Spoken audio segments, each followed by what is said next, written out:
What is up, everybody? It is just about that time. We are going to be getting into some action today. I'm your boy Ryan Jordan, Cincy Event Streaming, joined by the legendary man of appetite that is Porky, aka Steve Hilger. Future, future legend. Not Future legendary yet. legend, Working man, on the it. myth, to be legend, however you would like to word it. How are you doing, buddy?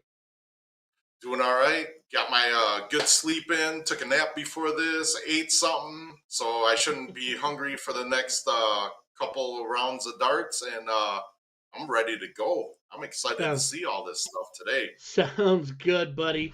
We are going to be cutting right into it mid-match. We are jumping in TNT battle. You got Todd Hampton taking on Tom Bauer.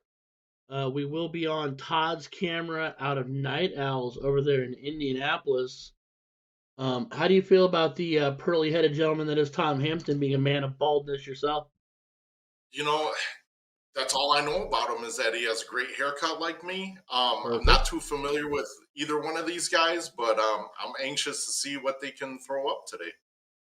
So I can tell you a lot about Todd, and he All right. also has a brother. Um, the Hampton boys are from Southern Indiana, in the countryside between Indianapolis and where I'm at, and they All right. are pretty mean on a dartboard. They're tough. Chad and Todd I, are two toughens. Now, I do know Mr. Bauer is out of Florida as our cohort in crime. The birthday boy himself, Nick Teixeira, said he is from Florida. So we do know that about Mr. Bauer as he takes leg two away from Todd. and this is, we're discussing the new format and everything for this year with the tiebreakers and everything like that in the losers side. And what do you think about that with the So tiebreaker being 5-1? So I love it because we will openly go right back at Nick because I'm going to do everything I can today. It might be his Uh, birthday, but we're not going to let off the gas pedal. You know, with his oh whole, no. if you go first in 0-1, you're going to win. Well, he's 0 for 7 running tally so far. We'll see where we're at the end of the day. Maybe he redeems himself a little bit. Maybe you eat all his crumble cookies. We haven't really figured that part out yet. Oh yeah, but I'll tell you what, it just makes that diddle so much more important. It does. Especially with it being, sometimes you have that cushion with the tiebreaker being cricket.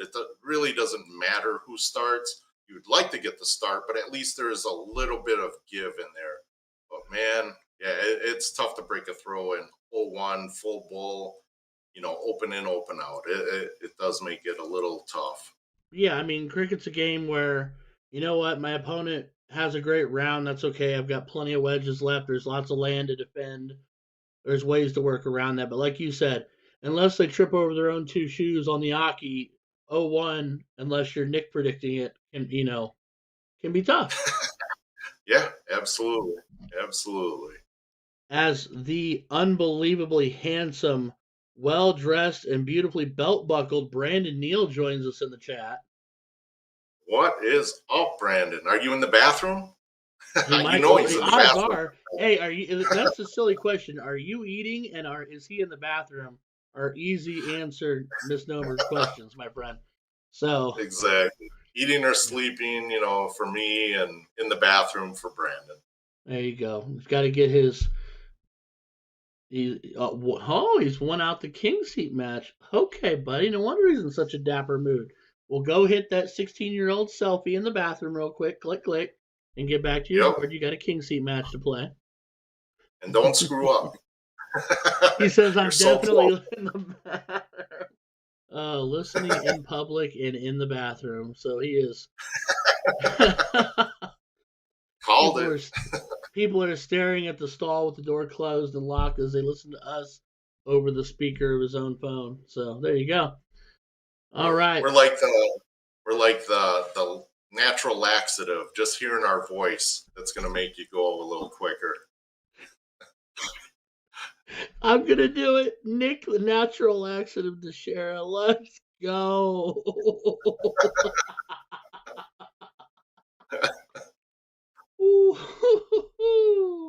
Truer words. Because Mr. Hampton, as you look at darts for a moment, is currently holding on in leg 3 against Mr. Bauer, having pushed Tom to the board. Nick, has anyone ever offered to call Tom Bauer Bowser? Just out of pure curiosity. I'm not really sure. For reference, so Tom Bauer is one of those guys that I've known in the dart community. Very, very much like one of those like local guys, right? You see him at the local blind draw. You see him occasionally playing like the local steel tip or soft tip league. I mean, that's kind of like his MO there. And he's always just consistently right at that 4-0 line, like almost on the dot. I've never called him Bowser. I'm sure he was there when Mario was initially getting made, though. So I'm sure he was probably maybe in the meeting room. Who knows? Who knows? All right, so is he that old? You know what? And I'm gonna have to check because now I feel bad that I'm calling him old. Let's see. I know. We're gonna Facebook stock here in the background. Yeah, we can't all be like my age. We can't all be 26 today. Happy birthday, by the way, bud. So Todd, I do know he's retired. I don't know how old he is, though. It's not public information, unfortunately. And he's been married at least since '94. Okay, fair enough. All right. Oh yeah, that puts him in there. So Todd proving that the diddle does mean something, putting up $1.25. So he's going to go first here in this cricket leg.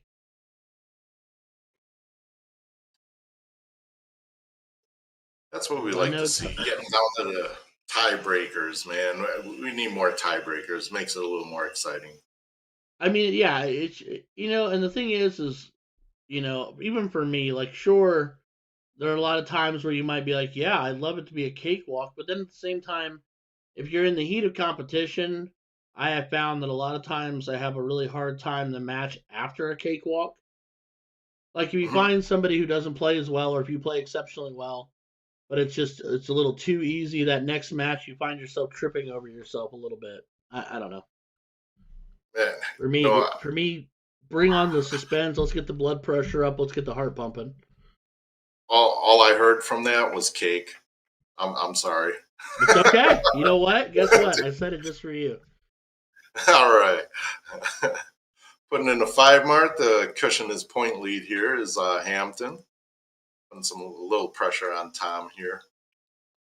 Yeah, Todd is a solid shot, but he's also smart, so he will always make sure he leaves himself comfortable, whether he knows he needs to go up there and throw all 3 in for points, or if he needs to go up there and find a wedge or whatever that is, he'll throw the smart dart. That's what you got to do. Smart darts are going to win it, at this level. I don't see him often, although he kind of makes an example there. Yep. Right as you said it. Right as I say that, I'm getting ready to say I don't see him being much of a hero. He's not a hero darter. I mean, he'll take it when he has to, but if he's not forced to, the atypical Todd that I know will help try to leave himself some insurance. But right now, I'm sure Tom is probably looking up, and he did, but didn't grab it. And he actually did. Yeah, I mean, there's some high risk, big reward darts being thrown for sure in this one for the tiebreaker. Surely you're staying. Yep. And that's the one thing about Todd, too. If you watch him long enough, his eyes, the way he tilts his head, is really misleading. So you might think he's going to start to look up. He's not. It's just kind of how he goes. That's just kind of how he is at the line. And it makes it interesting. Is he going to try that 20? Nope, stayed put. No, stayed on the 18. I mean, it was only gives him a 43-point lead. So Todd here with a trip will have the advantage again. But is it enough? Nope. He opts to stay put. Which smart dart. Smart I like dart. It. That's yeah. I do too. I agree. I absolutely do. Agree. All right. So Tom's gonna look to light that 18 on fire, and that 5 isn't gonna do, bub. Gains a little bit of ground. Pretty much just gives Todd just a 1 mark lead. or yeah, 1 mark lead right now. And that's usually the strategy I use when playing cricket is I don't look at like how many points and houses and things like that my opponent has. I always look at it as how many marks am I ahead or how many marks am I behind. No, that makes And I sense. think that's a really smart way to do it. Right. No, and I think for you that's actually it's an easier way. People can get lost in math sometimes. I mean, with Yep. darts, and I know darts is math, but sometimes telling yourself I need 6 of something is a little easier to fathom and wrap your head around than saying I'm 94 points down. You know what I mean? Yep. Yeah. So, And I so only I want to totally count to understand. 9. Yep. I only want to count to 9 when I'm playing too, so makes it a Well, yeah, little you don't want to easier. go more than you have fingers and toes. Right? I mean, come on I'm now. gonna have to take my shoes off then. Please don't. Oh man.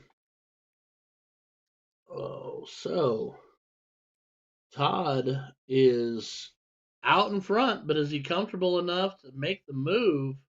Or are these two I, going to sit here and dance 20s to 18s? I Well, think he's who's gonna going go to answer 18 that? now. Oh, he's staying Now he on that will. 20. Oh, Holy cow. we are way off. We are way off on I predicting this stuff, aren't we? I figured after the second trip he was going to. I'm shocked that the third didn't go. Yep. And Now now is Tom actually says I've yeah. had enough of that. And he puts in a nice 7 mark round. Wow. So you see, Definitely I almost changes think things up. yeah, and that's what I don't. And you see now with Todd, I don't like he gets the close and that's fine, but I don't like that now he's without a bed. Yeah. Now Tom And is in the drive. Tom's down, but Tom's in the driver's seat yep. because he can if he goes big on the 17s here. It's his to miss here. You know, Yep. And it's gonna give him the boss number too if he gets any points on it. All he could do is close. the only upside to that is it does push Todd onto the 16s and to close the 17, but he needs a bed still. He needs that. Oh. Mm. See, for me, that's why, and maybe I'm wrong, but in that scenario, for me, I'm going to that 16 first. Just like Yeah, at before, I least would have gone to the 17 before I went to close that 18 on the backside. exactly. But, But I mean, it is a pretty comfortable point lead. I mean, it's forcing Tom to hit the 9 mark to even catch back up. So but I think at this point, I would almost. There's that Maloney double. Oh, I hate that thing. thank you, ladies and gentlemen. You heard it here first. Steve Hilger, Oh, aka Porky, says, "Screw the Maloney double." Thank yeah. you, thank you, and thank you. I understand why he did it. He did block that trip 16, so yeah, it might be an exception, but I just wouldn't do it. I wouldn't do it. I would have Bubba, switched over I'm to the the one. 15. I might be the one person on the planet that is not going to argue with you at all. Oh no, there's several that will argue with me. I disagree with Porky. I would like to argue with him. You Yeah, just want to argue, birthday boy. You're feeling feisty. I know. Young, spanking 26-year-old feeling feisty. Let's go figure. Yep, some people get wiser with age. Nick is not one of them. That's so real. That is so real, guys. I appreciate that one. Ah, no problem. That's what we're here for, man. Just to tell you like it is. Bradley Or Smith both. saying, I would go for the double. Bradley Smith, I mean this with the utmost respect because I'm sure you're a quality darter, but your lifetime double percentage is under 25%, sir. I mean, I'm not saying that as an insult. I'm saying if everyone looks at their lifetime double percentage, like stretch it all the way out, it's a lot lower than you think it is. And if you're going for that trip, at least if you go fat and you keep it straight, you're getting at least the single. So this is a burner here, man. Mike Carter and Kenny Doyle. It's going to be exciting. How many times have I said exciting today already? Like 4 or 5 times? At least 4 or 5 times. We'll stop you at 26. Well, yeah. Cue Mike Maloney as he says, what an awful argument. Oh, man. Who? Well, Mike is known for a long time that I don't agree with the double thought process. And we pleasantly agree to disagree. That's why we're still best friends. Best of friends. Yeah. Mike, I was telling them the story how I was in the area of your house a couple weeks ago. I was going to stop by and go Facebook Live in your driveway until you came out to kick me off your property.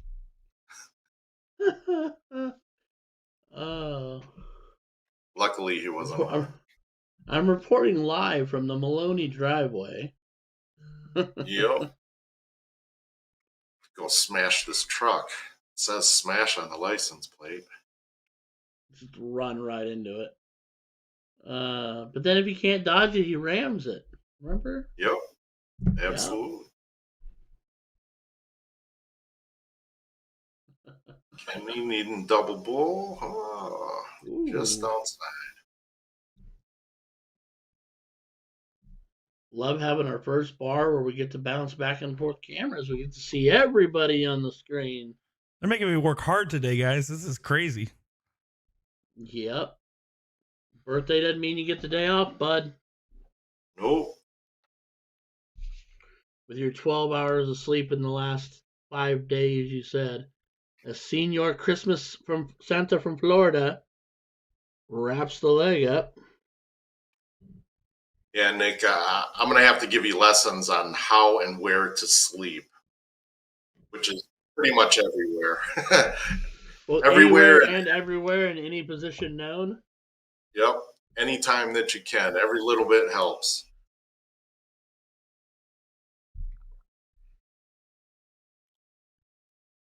Mr. Mike Carter. Kicking it off. A little 6-pack action. So I got to ask you, Nick, and I guess Porky, you can tell me this too. Is Kenny as joyful and jolly as he appears to be? Because I've yet to actually meet him. Really? Absolutely, he is, man. That's awesome. He is. He's fun to talk to, just full of knowledge in the game. He actually does fireworks too. He has his Bullseye Fireworks, I believe, is what he calls his company down here in Florida. And yeah, just awesome. You know, if him and I aren't talking darts, we're talking fireworks. Yeah, to jump in on that, as someone that has played League with Kenny and has known him since I was a youth player, he's a very stoic guy. I mean, once you get him talking, he'll talk to you, and he'll talk inside baseball and whatever else you want to go into there for sure. But he's definitely a stoic guy, and to the point where there was Sean and Will at NDA and 2 years ago went up to him to talk to him about something. As they were talking to him, he didn't stop throwing his darts. He was just looking at the dartboard, didn't even pay them much mind, hitting a 180 there while they were talking to him. So he's all business, but also he is just a nice he's always calm, cool, and collected. You never really see him angry, flustered, or anything else. Yeah, I don't think I've ever seen him angry. Nobody wants to be on that Santa's naughty list, I'll tell you that. Especially on the dartboard. Especially when he's from Florida. Yep. Get you.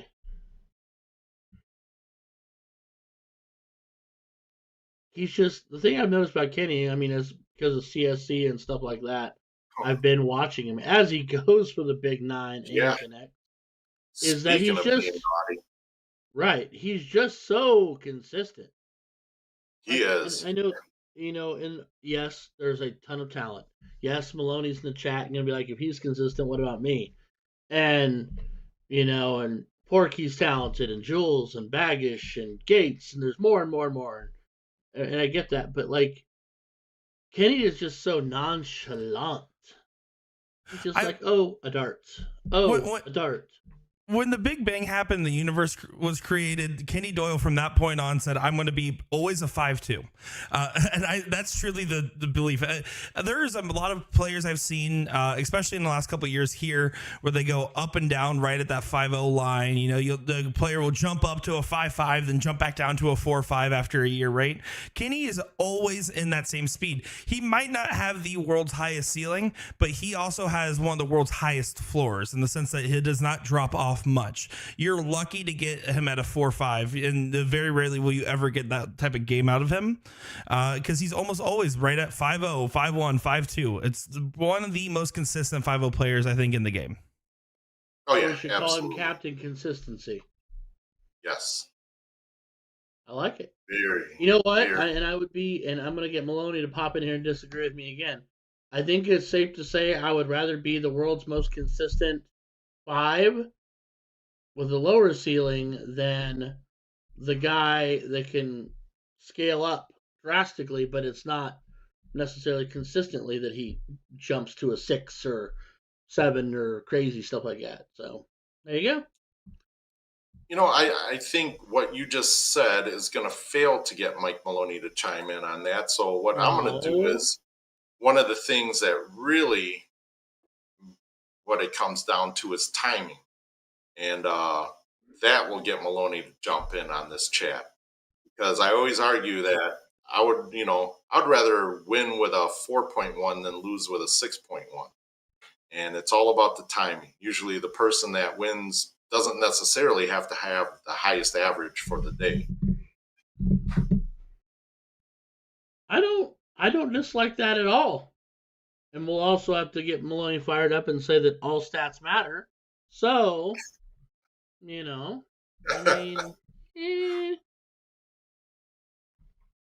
Austin Braswell saying Kenny Doyle is my hero. Mr. Braswell's from Florida as well, isn't he? Yes, he is. That's right. Yep. Oh, he's next to Kenny right now.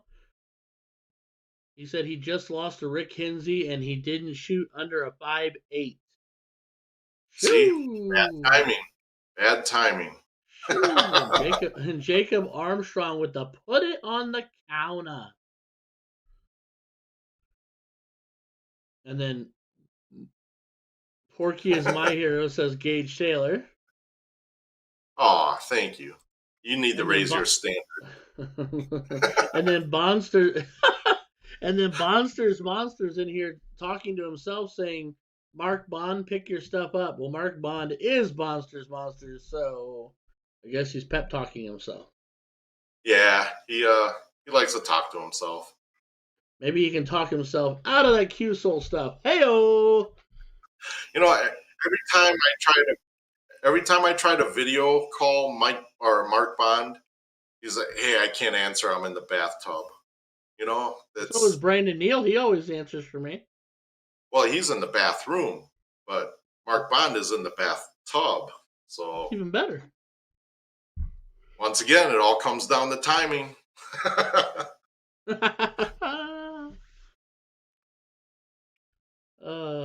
Wayne Shawley says, I learned a lot of stuff from Porky at Whammo in Green Bay, like where to sleep and where to eat. Yes, absolutely. I think everybody who's met me at State has learned where to eat. Even Nick has learned where to eat at Whammo. That is true. Because of me. Yep. Ram Guevara joining us in the chat. What's up, buddy? And he says hi to Porky. What's up, Ram? He's addressing one of his peers. I'm an Owen. It's okay. I've accepted. Yeah, you know, Ram. I'm still not able to sit down because of that whooping you gave me last week, man. Ooh. Ooh. All right then. That escalated quickly. He shot so good. He shot very good. I mean, he's been known to do that. Oh yeah, and you know, I'm just glad he's making this comeback because you know, back in the day, him and Alex Reyes were a doubles team that was like a force to reckon with, and he took a little break. Ram did, and now he's coming back like with a vengeance, man. Just proud of him. It's good to see like some of these guys coming back like that.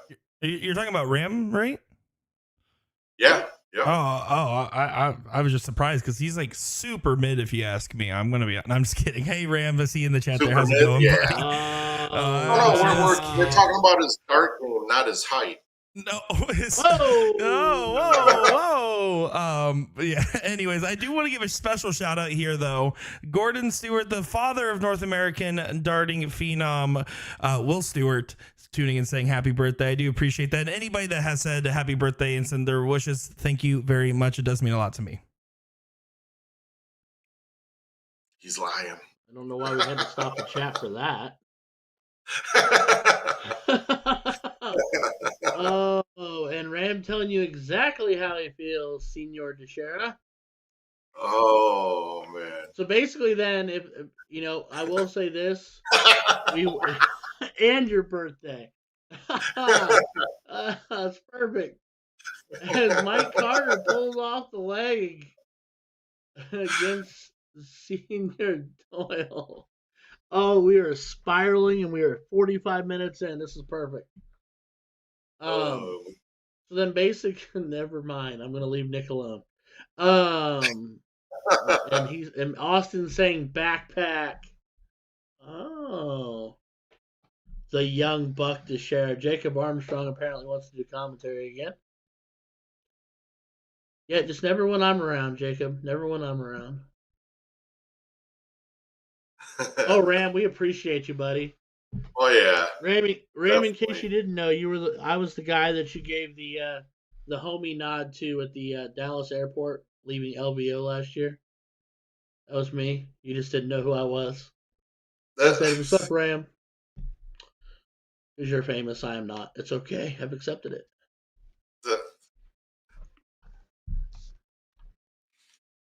Mr. Doyle. Oh.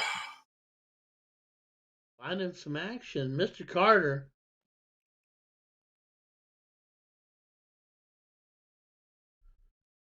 Wants to take the 20 away and does. He does it. Forces Kenny to go to those 18s. I see Alyssa is over there playing her qualifier next to Mike. Yep. Oh, and that's right, Ram. We were also supposed to tell you, my wife just reminded me, we played slots with Ram in Vegas, too. I forgot about that at NDA. How about that? We're on the slot machines. Go ching, ching, ching, ching. No money was won that day. No money was won. Carter putting in a 9 mark for himself right there. I'll tell you. It's boom goes the dynamite when that happens. I'm just saying. That is not the. That's somebody else's. No.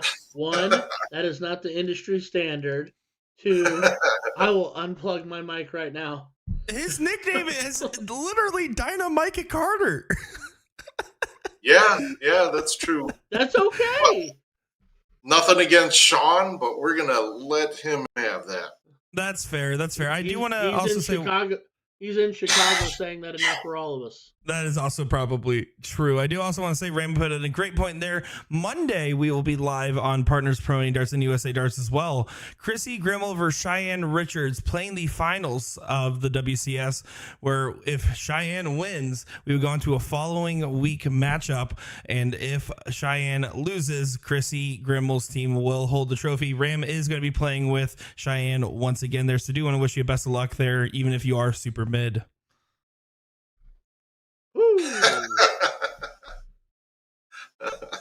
Super mid. So it's a reverse thought process where Ram and Cheyenne are looking to run their bracket through. It's amazing. I think Kenny's going to go for that 18, and he does. Yep. Oh. All right, Mr. Carter. Ram says, Nick, best be in the no-cap DRT tomorrow. # just saying. Honestly, I might. I can probably make that happen. Ray Nevin says he's got Ram and Cheyenne running it all the way. Would be what? Chrissy and Baggish, right? More than likely, from my understanding, it would be Chris. I haven't talked to Chrissy yet, but I would assume there has been no changes there. So Chrissy and Danny, Cheyenne, and Ram for that final repeat of season 1. That was a huge shot. That was a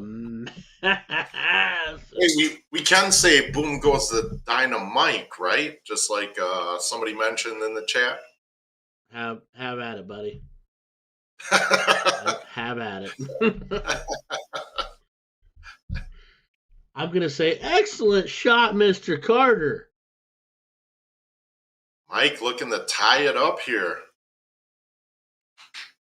Winning it 7. big in the 2 spot. Is that a 7 even? Holy cow.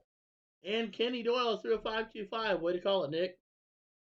The most consistent 5-2 player you'll ever meet, I swear. Yep. I believe you. Fantastic game. So here's the diddle up. Oh, Kenny. Buckety. There it is. Woo! I'm going to bet a cheeseburger, a bacon cheeseburger that Mike ties it. And they go to a second. Ooh, I'll take that action. Oh, never mind. Dang it. Yeah, dadgummit. All right, I owe you a bacon cheeseburger when I see you next. Oh, I'm so in. Just don't make it Whataburger. All right, guys. Cookout would be good. Cookout would be fantastic. I had like four menu items from that place at like 4:30 in the morning or 4 o'clock. You mean all but? But you mean all but 4 menu items, right? No, just that night because that was the first time I had it was when I was at down in Virginia, and that place is good. I didn't know that they were all over the place. Where did you have it, Nick? So I was just in Rock Hill, South Carolina for the Bullshooter Invitational Shootout finals. And so I decided to grab some on the way back, driving back to Florida there, because it's only a 7.5 hour drive. And funnily enough, there's another Arachnid employee that happens to live in Davenport, Florida. So he lives literally 8 minutes from my house. And so we carpooled it together. He actually got Cookout twice because I wasn't there when he got it during the event. So he's like, you know what, we'll go twice. And I'll tell you, the cost to value ratio is insane.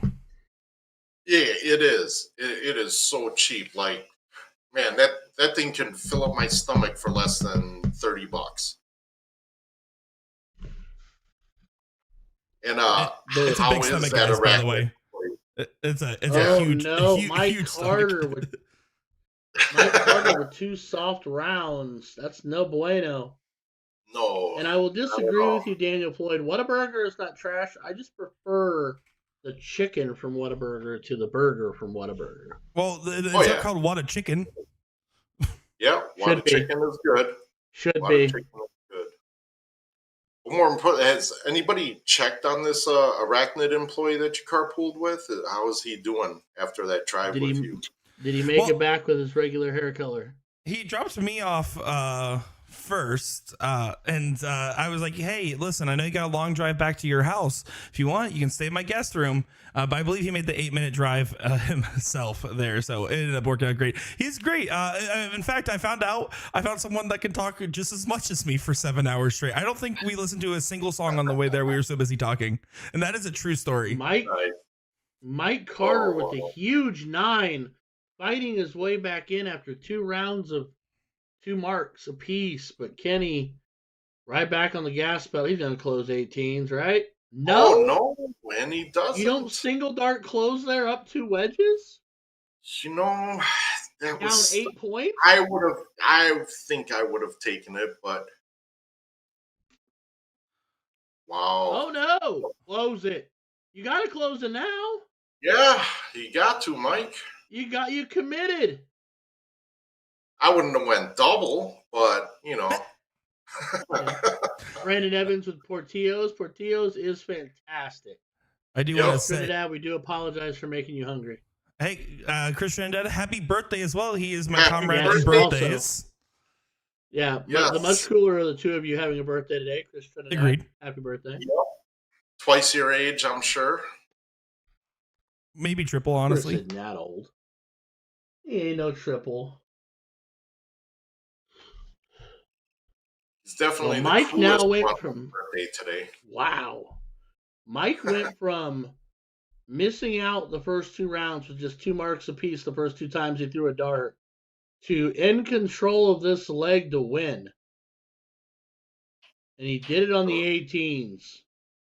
It's amazing how this game can just change like that. You know, it just goes to prove, like, I mean, with that lackluster start, you should never give up. You know, anything can happen. Anything can happen, no matter what level you're at. Yeah, I mean, his body language changed. The shoulders slumped a little bit. And then Kenny had one missed dart at the 18, and that's when Mike went 9-8. And all of a sudden, it's a different game. But now Yep. Mike's going to have to play carefully here so Kenny doesn't swing it on him. And Does now get this, the 16s closed. yeah, this gives Kenny the shot to take that lead back. Yeah. Can he pull that big? Can he pull out the biggest present of all and give him a 9? There's A one. third of the way there. I think a 7 is still good enough. Still makes it a high pressure situation and gives him the shot at the bowl.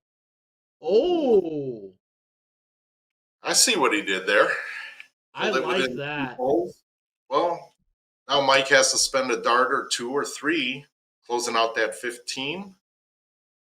That's going to give Kenny, what does it give him? 5 bowls to win it. Four, yeah, 4-2. Yeah, 4 bowls to win it. We've seen Kenny hit plenty of. That got away from him. Oh no, the setup might have come up just a little short. Carter needs 2, and 1 darts it. Wow. Holy cow. That was Mike Carter. Rattle off 3 in a row against Doyle. That's crazy. And from the brink of disaster on that leg. So, all right, ladies and gents, we're going to roll to the much better looking, much better sounding Jen Mounts in a commercial. I'll enjoy that. We'll be back so very soon. Don't go anywhere. Me and Porky will be back. We'll try to keep Nick quiet. Don't go anywhere. Porky and I will be back. Porky and I will be right back. Getting English lessons. I love it. Let me tell you about A to Z Darts. We're a specialty dart store with over 10,000 different products. We create in-depth videos and blogs to help improve your game and showcase our products. We give helpful advice on how to practice darts, the fundamentals of form and mechanics, and how to make better decisions when purchasing your darting equipment. Whether you're brand new or a seasoned player, we try to provide fun and informative content. I'm Jen, the creative director for A to Z Darts. I've been playing for over 10 years and I've traveled the world competing in and promoting the sport. This is Will. He runs our live streaming company, USA Darts, and travels the globe as well to broadcast major darting events and interview PDC players alike. You'll find over 2,000 different sets of darts on our website. Guessing right now you're pretty interested in our resources? Learn about form, throwing mechanics, practice routines, scoring and grouping, checkout methods, cricket strategy, and much more. Visit a-zdarts.com to take advantage of our blog or follow us on social media at AZDarts today.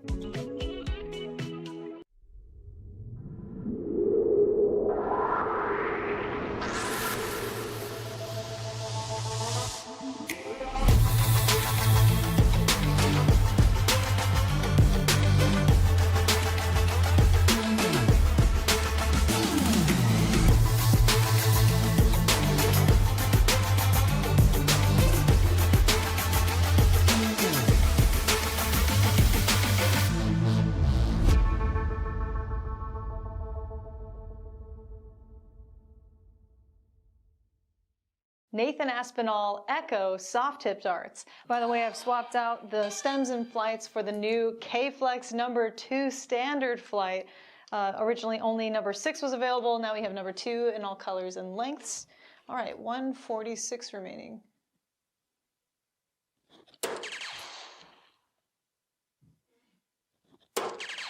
Oh. Damn, that felt good. Echo has really expanded since it first came out as an exclusively soft tip range. Now we have a player edition that has remnants of Nathan's prior signature darts, notably the overall shape of the barrel and the milling, with the CNC milling in the front, nano grooves in the middle, finishing off with radial grooves in the rear, which to me feel the most aggressive. So if you have a widespread grip or a 5-finger hold like Nathan himself, I would recommend taking a look at this barrel. It's certainly a more affordable option than your typical PDC Superstar signature dart. Take a look.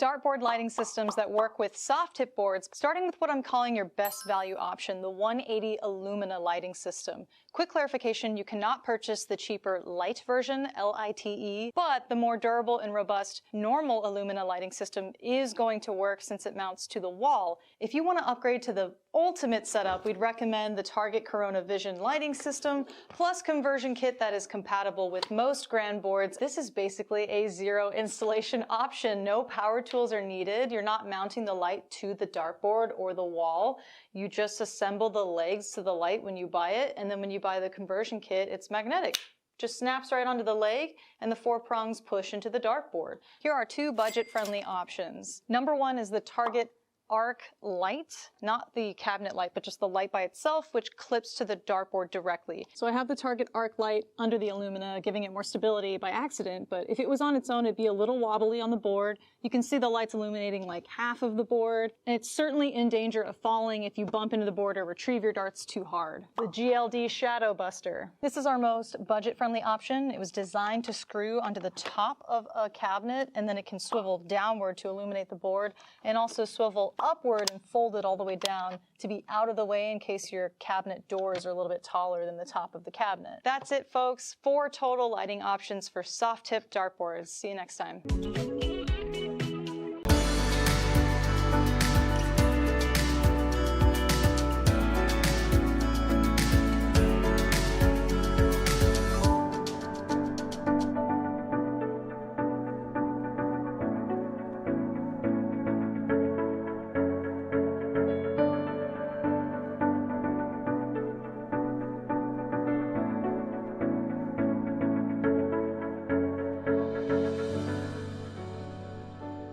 Hollywood Action 20-gram soft tip darts made for Chris Dobie by Target. Can we take a second to appreciate how sleek and sexy these barrels look? It's getting hot in here. We're playing 301 split bowl double out on the Grand Board 3S. Let's see how we fare.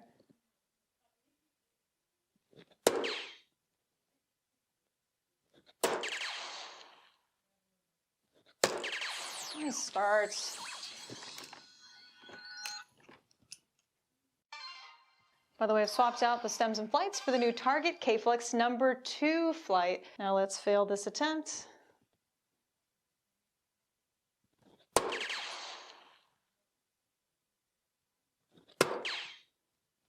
Yeah, should have been positive. Should have been positive to start. Whew, good leave though.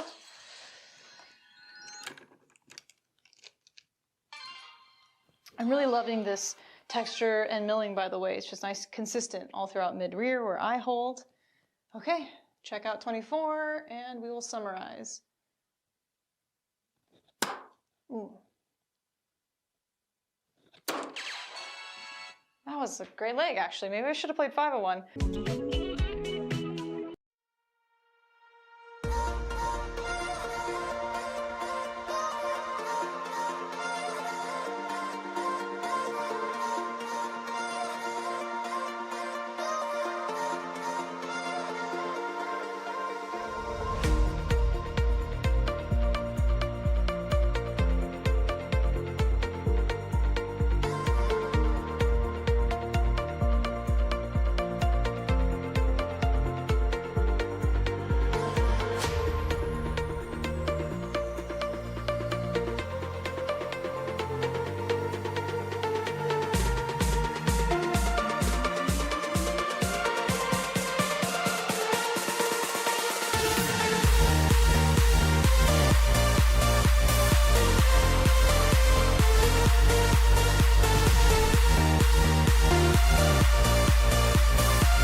Ed Chambers' Ocelot 2 darts range by 180. I'll be doing an in-depth review of his soft tip and steel tip variations. We rate the front half of the Ocelot 2s a 3 out of 5 for grip intensity, and the rear half a 4 out of 5 due to the sharp cut.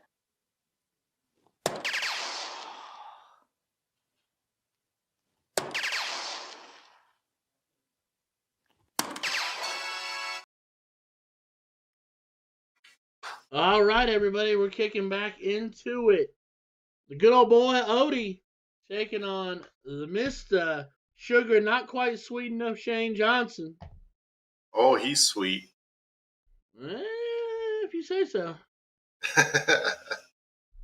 One of my favorites. My home state boy right there. That's fair. That is fair. Sugar Shane. So, yep, I'm your boy Ryan George, back in it, back after it with Mr. Steve Hooker, aka Porky. What's up? I do want to say Mike Carter just messaged me in reference to his last match against Kenny Doyle, saying, "Man, I'm like 2 for like 168 against Kenny Doyle." Aren't we all? But it was the 2 that counted. It was the 2 that mattered today. Well, actually 3. 3, yeah. He's in shock. He doesn't even remember there was a third one. Yep. He shot great. Mike shot great. Odie, liking the 2s a little too much for his own good, does pop the 18. But Sugar kind of working him backwards here. Definitely a different strategy. We know Sugar's serious right now. He doesn't even have the hat on backwards right now. Nope.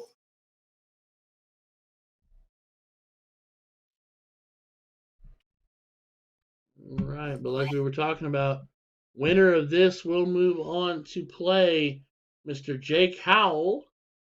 And if by some means they slide by Jake Howell, they will get to play the angry Santa that is Kenny Doyle, who is shockingly enough sitting on the loser's side, which is so weird to say out loud.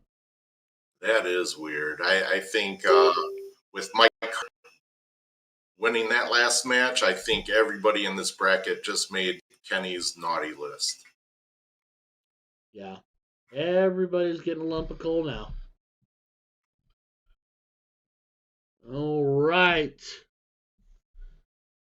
Sugar taking leg 1. Odie to kick it off in 2.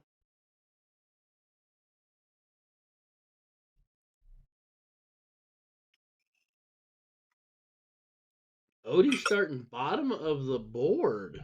That's interesting. That is,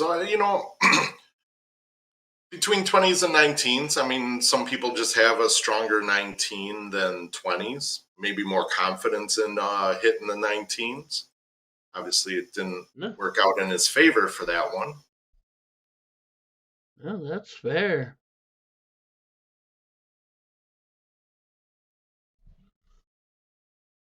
Sugar Shane making short work of the 20s and 19s. Grabs a bull on dart 3. But only 2 marks there for Odie. And Sugar's just picking them off as we move along now. I think he went bull again for that third dart. Kind of feel like he did.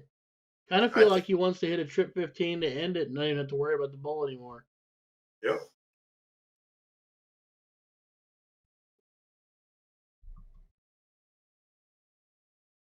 Odie looking to make a stand here on the 17s. Gotta do it now. Or Sugar just setting himself up pretty good. Sugar just trying to make this one look easier. And, I don't disagree with that shot either, with the bulls and things like that. Usually when I get down to having 4 of the numbers closed, I'll usually go bull just to leave myself or my partner the out shot. As a single 15, single 16 is going to do nothing, but a single or a double bull gives you the out shot the following round if you have the bull. Right. Sure, 100%. And the thing is now is, I don't know why Odie is he conceding this round or what? I think so. I'm Yeah, I think he absolutely I'm a did. little off on that, but all right. Shane Johnson, Sugar Shane, taking that in straight legs. So we will kick over to Mr. Chris Watson taking on Matt Graff. They are a race to 4, and this is a king seat match.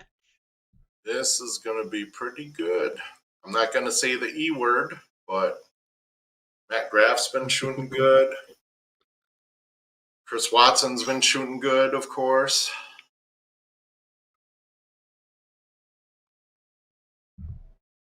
Oh, man. Chris Watson walking in here today, averaging a 4.557.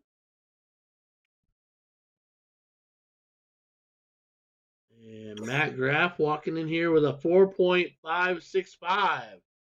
So you couldn't have found two guys tighter knotted there on averages. That's for sure. I'm glad you said on averages after that statement. Well, of course. A mere 0.08 separates them in average.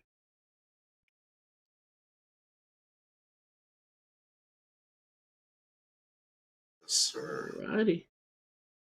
Matt with the 2-point advantage and the barn door closed.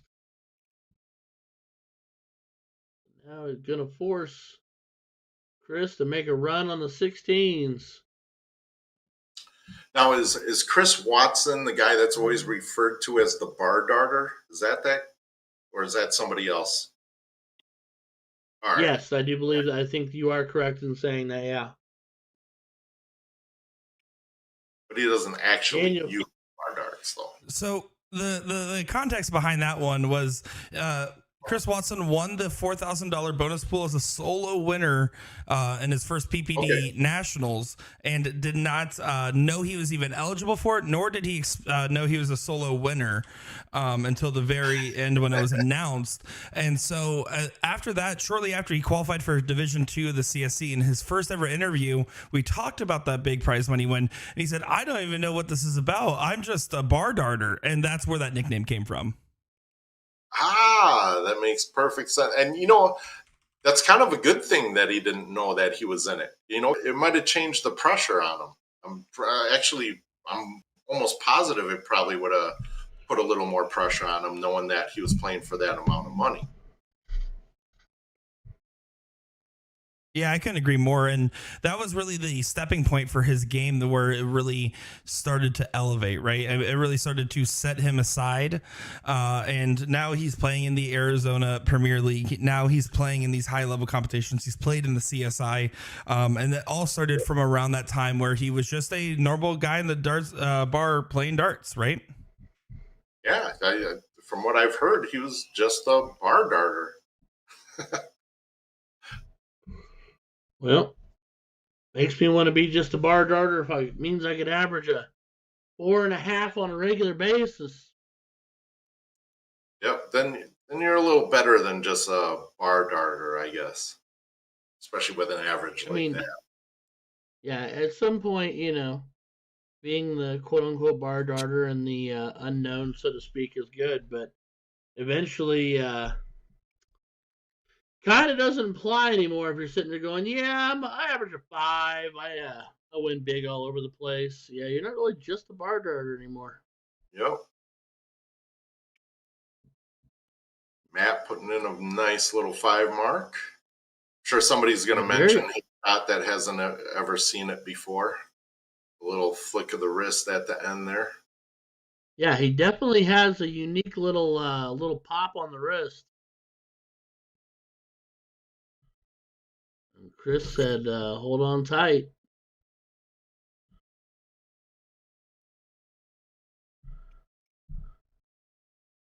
Yeah, he really does. You aren't kidding. Yep. And I'll tell you, man, he is a tough opponent all the time. Every time I play him, he's a tough opponent, whether it's in league or at Whammo or Kansas City, anywhere you play him, he's going to be a tough opponent. How many times has Black Saddle played against Milwaukee Monsters at Whammo? 3 times each. The last 3 years, actually, we've had to play each other all 3 years in the finals. And so far, and Chris Watson there just had a dart that didn't register, and it didn't even. Interesting. Ooh. Missed that. He did. He didn't either. He grabbed his darts and moved on.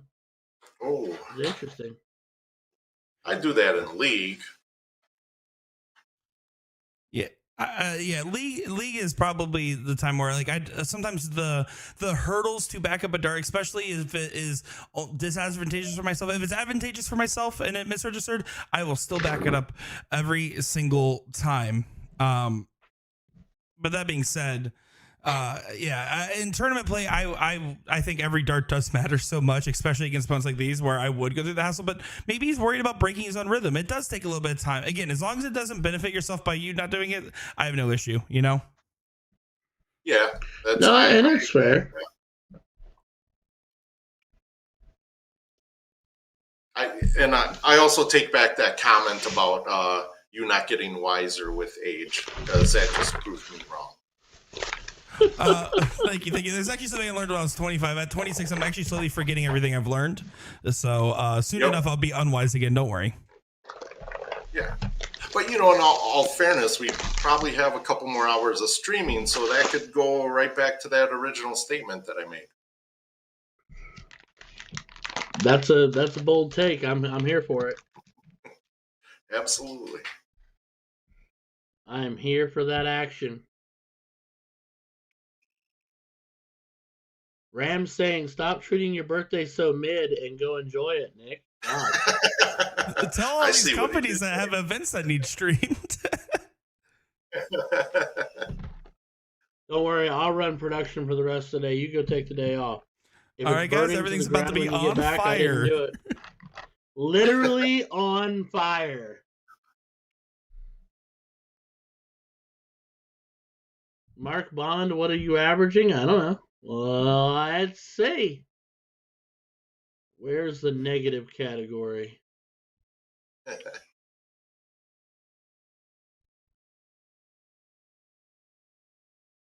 Mark Bond is averaging a 2.038.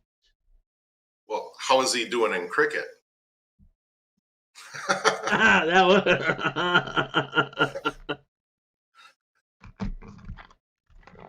Oh, man. All right.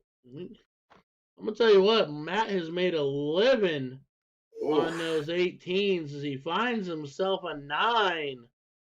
Wow. To put himself ahead and fight back in here. You could see the frustration in Chris right now. Yeah.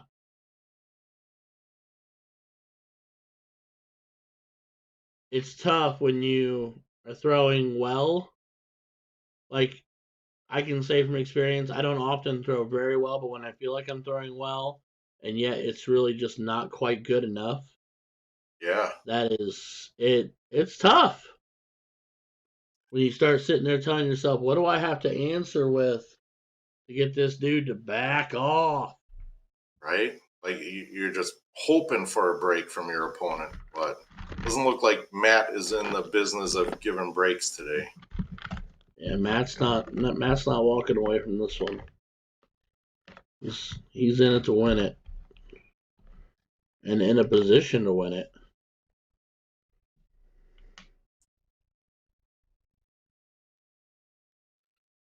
Chris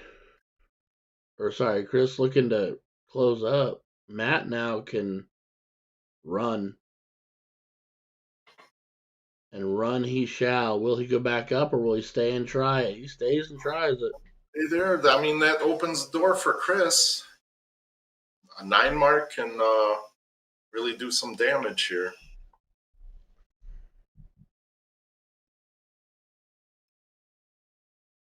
There's one going up to the 18. Yep. 16. Oh, right there. Right there.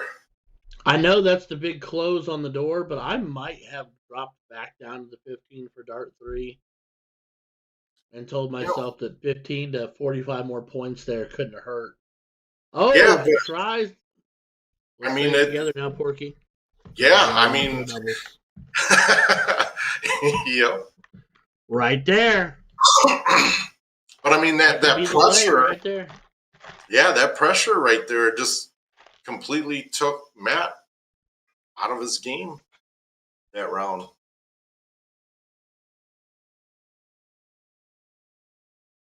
$15 for good measure. Yep, always. Buys him that extra bullseye.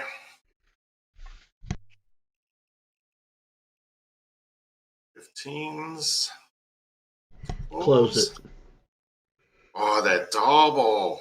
Oh. And he almost outside wired it too, and that'd have been devastating if he'd have gone bonk on that white wire.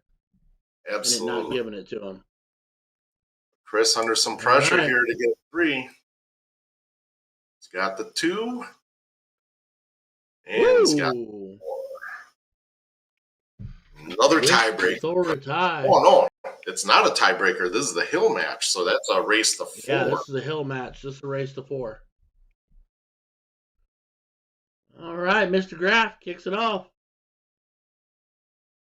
Is it race to 4 or best of 7? Oh, the birthday boy answered that. Nick. Wow. There you go. Oh, there's now you regress, just like you said. Yep. For the viewers at home, when I'm not on the mic, I do whisper answers to their questions sometimes, so that way they can sound extra smart, right? So that way they can have the answer and basically act like they know the answer, and we don't have this awkward moment where we like break up the conversation to answer a question, and then sometimes that backfires, like this very moment. Oh yeah, someone spiked your birthday cake.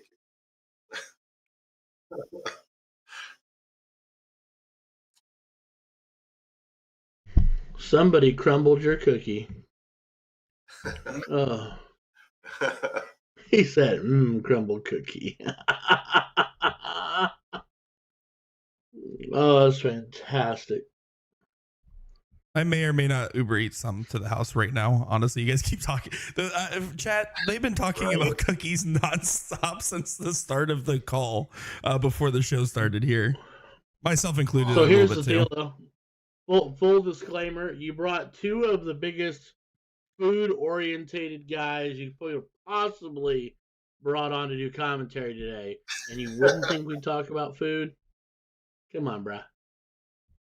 Come on. Yeah, big round by Matt. So, Ryan, you've never had the pleasure of hitting a buffet with me before. No, but like I told you, next year for NDA, we've got to do the desert and the Jeep, and we've got to pick a buffet. I don't care what buffet it is, I'll let you pick it. Oh, I care what buffet. That's your first problem is not caring what buffet it is in Vegas, because there's some great ones and some terrible ones. What I'm saying is I trust where you tell me to go. All right, I'll go with you. That makes sense. And then we'll ditch Garrett in the desert when we drive him out there in the Jeep. I don't know. We both carry guns when we go out there, so that probably wouldn't be a good thing to do. Plus, I want to try to win doubles again, and I'll need him. Okay, that's fair. Don't leave Garrett behind. I love me some Garrett. Oh, yeah. He's a good kid. He's about the same age as Nick, isn't he? No, he's older than Nick. Yep. Oh, okay. Okay. Just looks young. Got it. That's my favorite shot. That's my favorite shot right there. Trip 6, trip 5, double bull. Not that I hit it. I call that the coffin nail. Yep. Yep. That's a good one. It's a devastator for sure. 100%. And Matt, you can tell Matt's playing a little angry right now. I think so.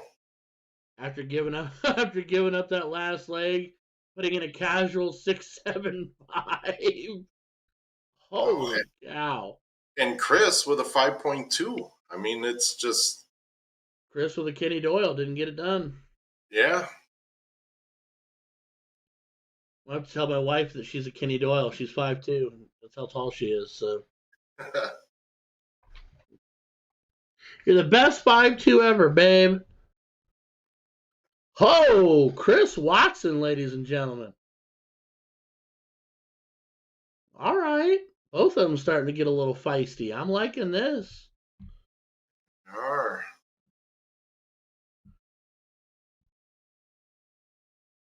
Matt not giving it away.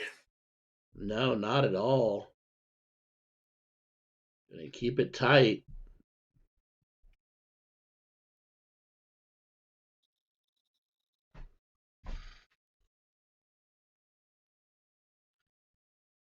Wayne Shawley saying Garrett Rakowski is still Matt's dad. Sit down in Garrett's voice. Okay. Let's see. Still. Oh, so. Yes, that was a funny one. So, a couple of years, or not last year, but the year before, Garrett and I had to play Matt Graff and John Pilgrim in the doubles. Oh, good old John Pilgrim. Yep, and Matt Graff was not missing, and I can't remember exactly what it was, but he wasn't missing. And Garrett and I both told him to go sit down and stop hitting everything. He did some sort of sit down, like a genie, just from the standing up position, and we're like, wow, what was this? But I think it's on video, so I'll have to find that video and send it to you. It is one of my favorite things I think we've ever caught on a live stream. That is like top 5 moments, because Ryan, it is hard to emphasize. He did not just like randomly sit on the floor. He like in a singular motion spun his whole body and went from standing up to crisscross applesauce right on the Aki, right in the middle of a match. And then he just like did like a deadpan stare to the floor, and then everyone took that picture and started photoshopping him in different scenes, especially world and event scenes. That it was one of the craziest things ever. It was, in fact, I took a collage of my 5 favorite memes of it, and then I made it my Facebook banner for like weeks. Yeah, when they made him Aladdin, that one was hilarious. But he didn't win that match. Timing. It's all about timing. Oh my God. Yeah, Pilgrim missed the bullseye to win, and I was at 168. And I could have hit the hat trick to freeze, but I was like, I'm just going to go for it. Trip 20, 2 trip 18s, and that was all she wrote. Ball game, baby. Ball game.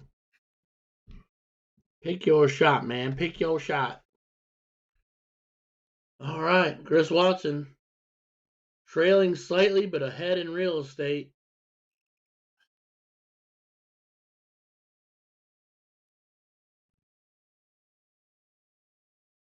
It's good to have that second option with the 18s being closed also.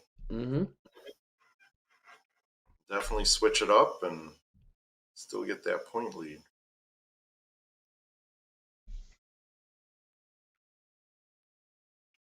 Matt not going down. He's going to keep the pressure on him. You know what kind of barrel Matt throws? It looks like a 2-tone colored barrel. I can't remember if he has his own barrel or Gotcha. What. Does he? Yeah, I believe so. Okay. I just don't know which one it is, though. I believe it is the Flight Faction Player Series. I think it's his line of barrels there. And I'm only saying that because I Googled Matt Graff darts and the link popped up. So I have not verified this information. Okay. You could be right, though. I typically am. You are right. Except whenever I'm saying something that contradicts Ryan George, and then in fact I get proven wrong 7 times in a row. That one. Yes, sir, you do. Yes, sir, you do. That's a pretty barrel. All right, Matt Graff, let's see what you're cooking with. Oh yeah, it is. Yeah.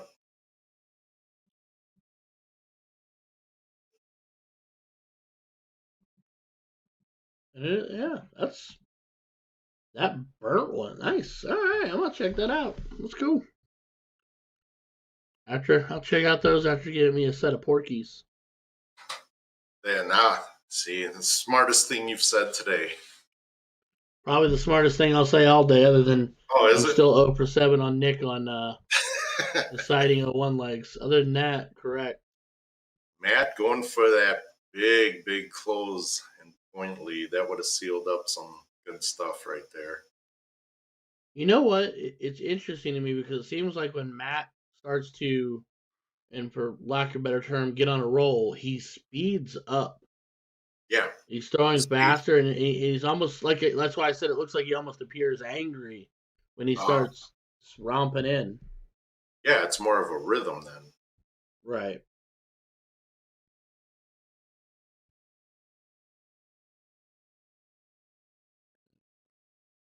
He's absolutely lived in that 17. Yes, he Takes has. the 18 with him before he goes home.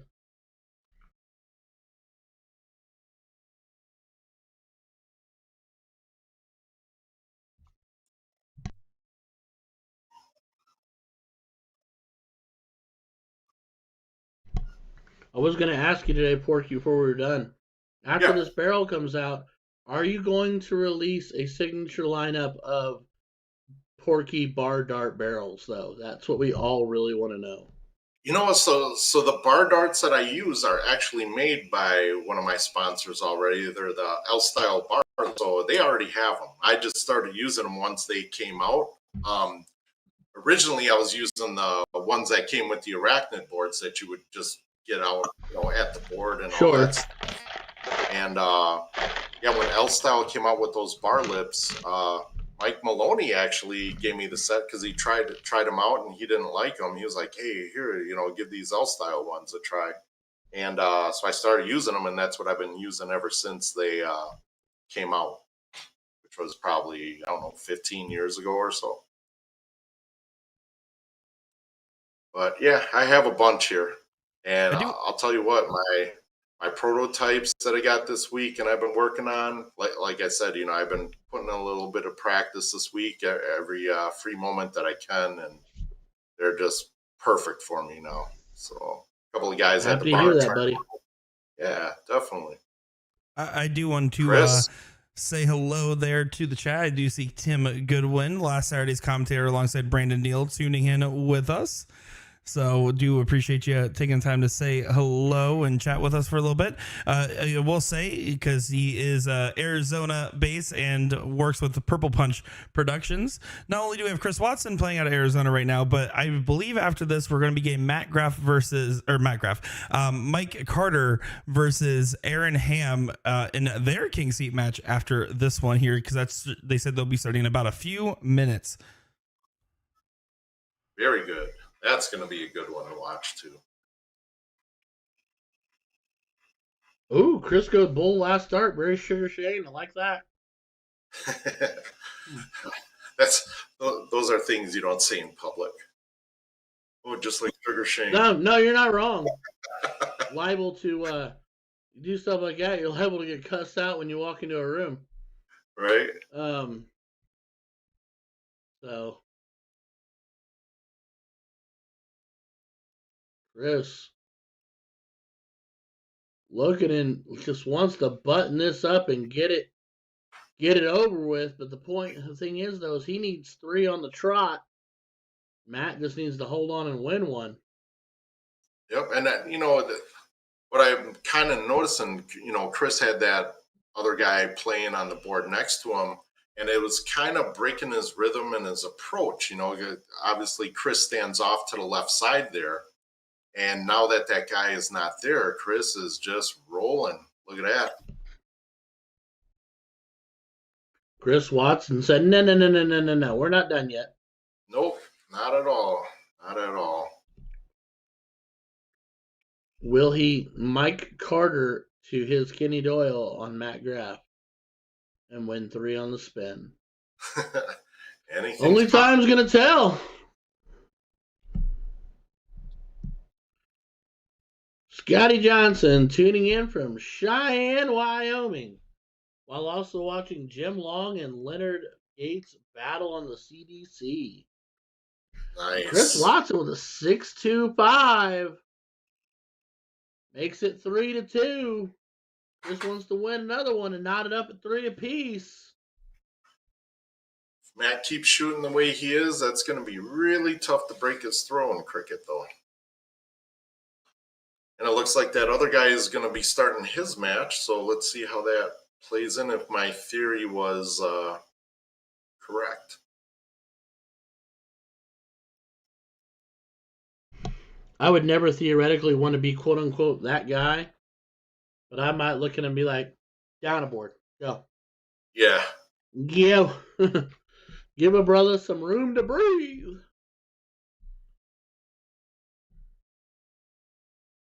Alrighty. Chris only putting up a 3 mark there. Matt with the high ground takes it away, but does not connect when he takes it back to the 20s.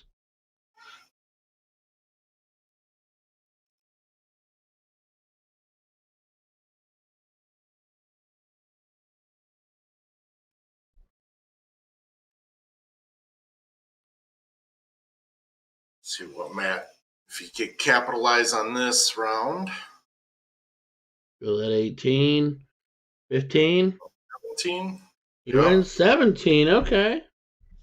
Nothing wrong with that. I just prefer the straight down drop onto the 15.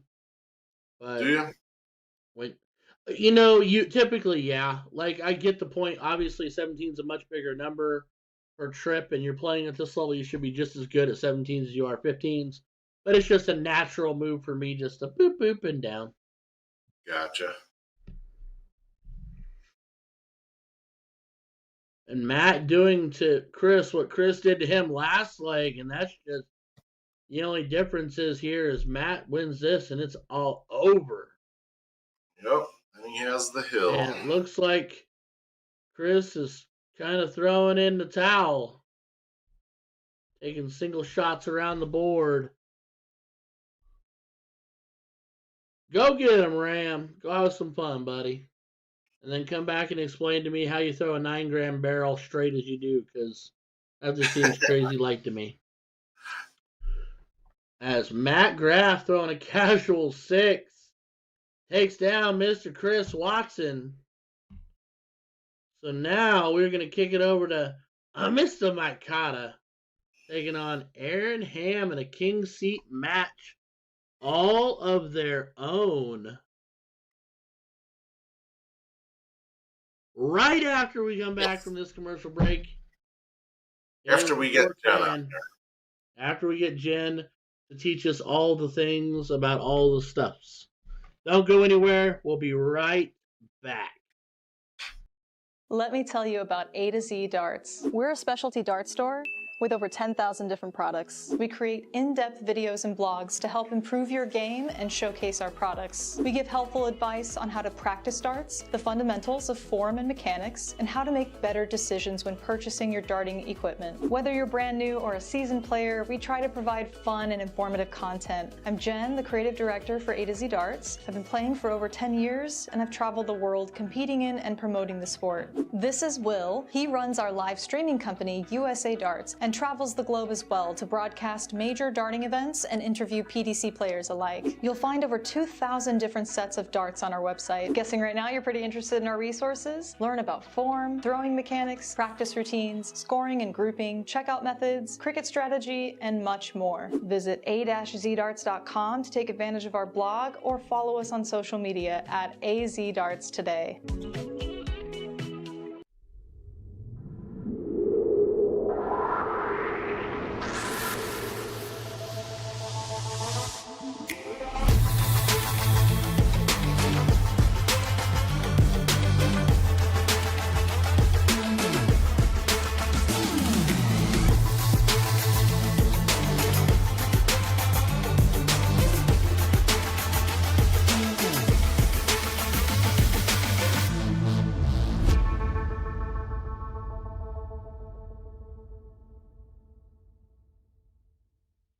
Nathan Aspinall Echo soft tip darts. By the way, I've swapped out the stems and flights for the new K-Flex number 2 standard flight.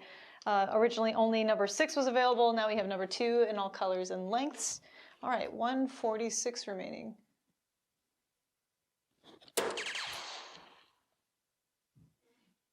Ho, ho, ho. Damn, that felt good. Echo has really expanded since it first came out as an exclusively soft tip range. Now we have a player edition that has remnants of Nathan's prior signature darts, notably the overall shape of the barrel and the milling, with the CNC milling in the front, nano grooves in the middle, finishing off with radial grooves in the rear, which to me feel the most aggressive. So if you have a widespread grip or a 5-finger hold like Nathan himself, I would recommend taking a look at this barrel. It's certainly a more affordable option than your typical PDC Superstar signature dart. Take a look.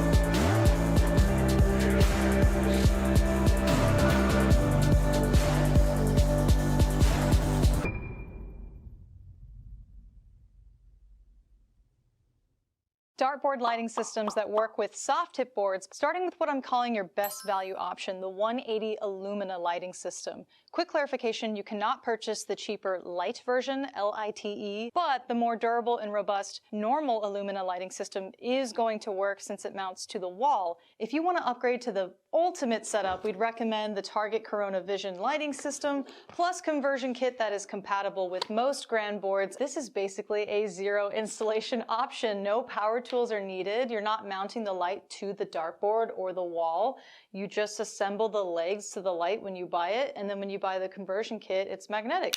Just snaps right onto the leg, and the 4 prongs push into the dartboard. Here are 2 budget-friendly options. Number 1 is the Target Arc light, not the cabinet light, but just the light by itself, which clips to the dartboard directly. So I have the Target Arc light under the Illumina, giving it more stability by accident, but if it was on its own, it'd be a little wobbly on the board. You can see the lights illuminating like half of the board, and it's certainly in danger of falling if you bump into the board or retrieve your darts too hard. The GLD Shadow Buster. This is our most budget-friendly option. It was designed to screw onto the top of a cabinet, and then it can swivel downward to illuminate the board, and also swivel upward and fold it all the way down to be out of the way in case your cabinet doors are a little bit taller than the top of the cabinet. That's it, folks. 4 total lighting options for soft tip dartboards. See you next time.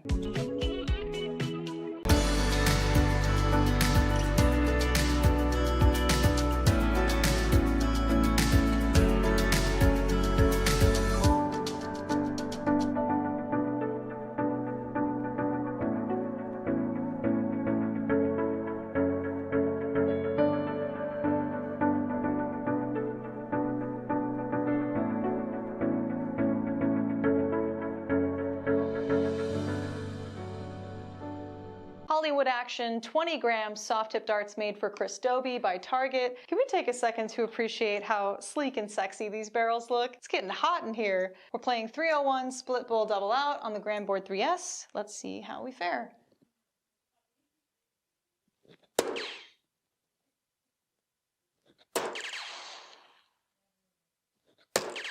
Nice start.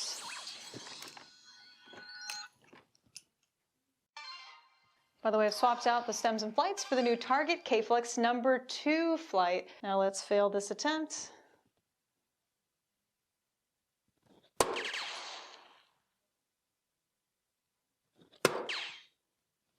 Yeah, should have been positive. Should have been positive to start. Whew, good leave though.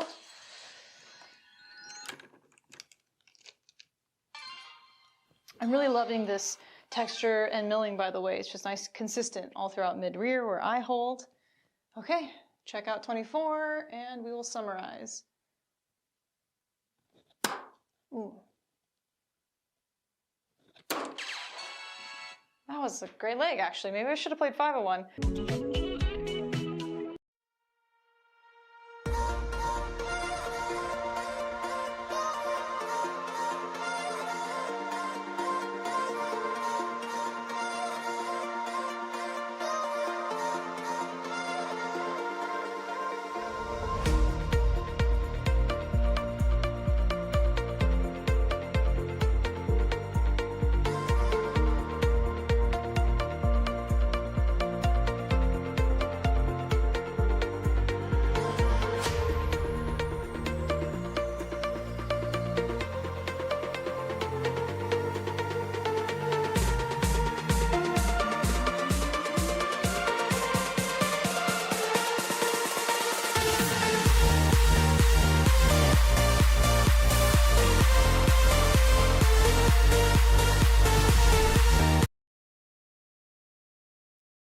All right, everybody, we're back, and we thought we were going to get you in at the very beginning of the Mike Carter, Aaron Ham showdown, that is, but they had other plans, and Mr. Carter decided to throw his absolute backside off in leg one, so we're actually coming in leg two.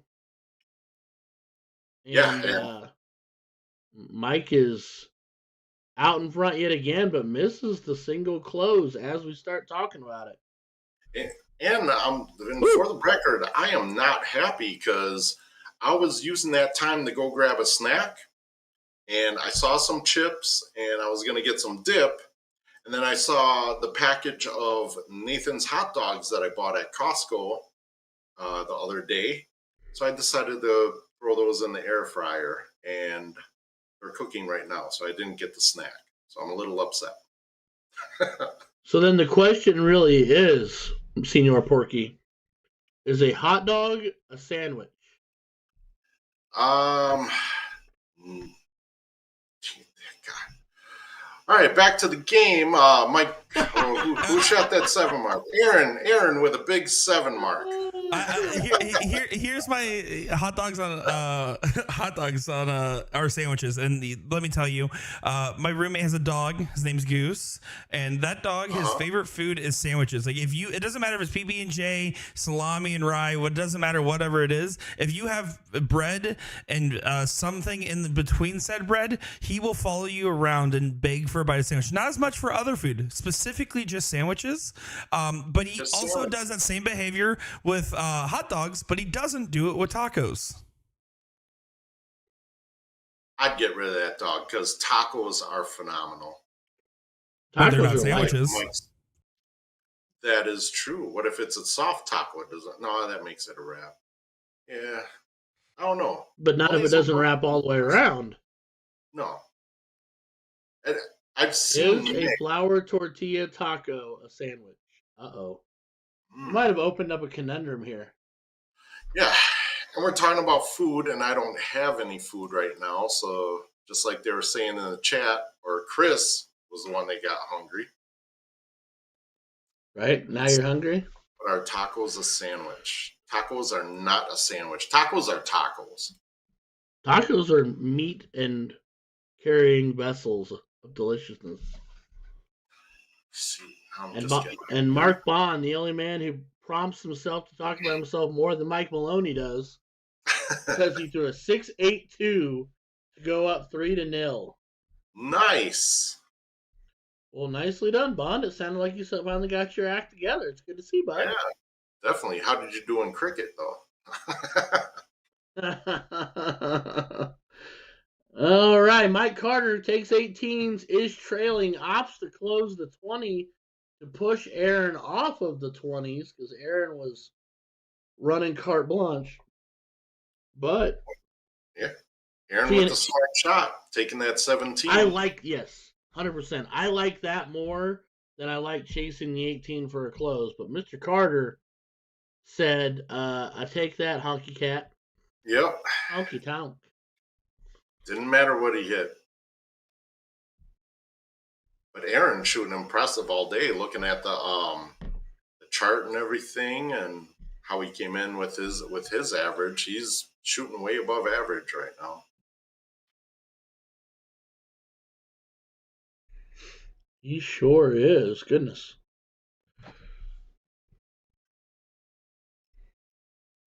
Yeah, that's why you carry a fourth dart. Don't have to bend over and pick that one up. So is that why you carry a fourth dart? So you don't have to bend over and pick up the dart if you drop one? Yes, that is exactly why I always carried a fourth dart. I remember so when I first started shooting, I was, in the Marines back in 1993, and we used to drink and shoot darts, and yeah, I'd get a little too drunk and drop a dart, so I started holding four in my hand, and I didn't have to bend over and pick it up. So I have a friend of mine local. He actually carries four darts too, but for him, he talks about when he throws a dart and follows through, he naturally wants to fall across his body to start the process of reaching for the next dart. And he says having that fourth dart in his hand feels like it makes him keep his toss the same, even on the last dart. Oh yeah, that makes sense. I mean, there's a lot of different reasons now that you can apply to holding a fourth dart. Some people like to drop their left hand and on their third dart, which could kind of throw off their balance depending on how they shoot or what their form is. But also, what if something happens? A lot of these tournaments now, you're seeing more and more timers going off, and you might have 20 seconds, 45 seconds, or whatever. And you break a shaft, you break a tip, you don't have time to change it in between shooting. You just grab that extra dart and go with it. That's fair. As Mike Carter wins the leg,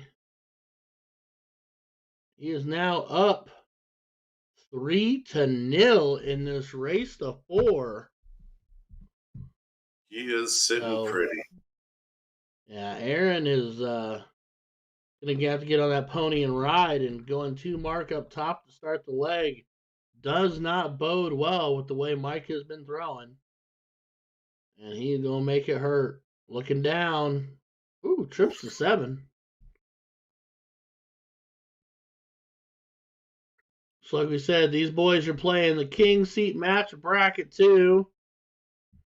Kenny is another drop dart. Surely it's not still going waiting.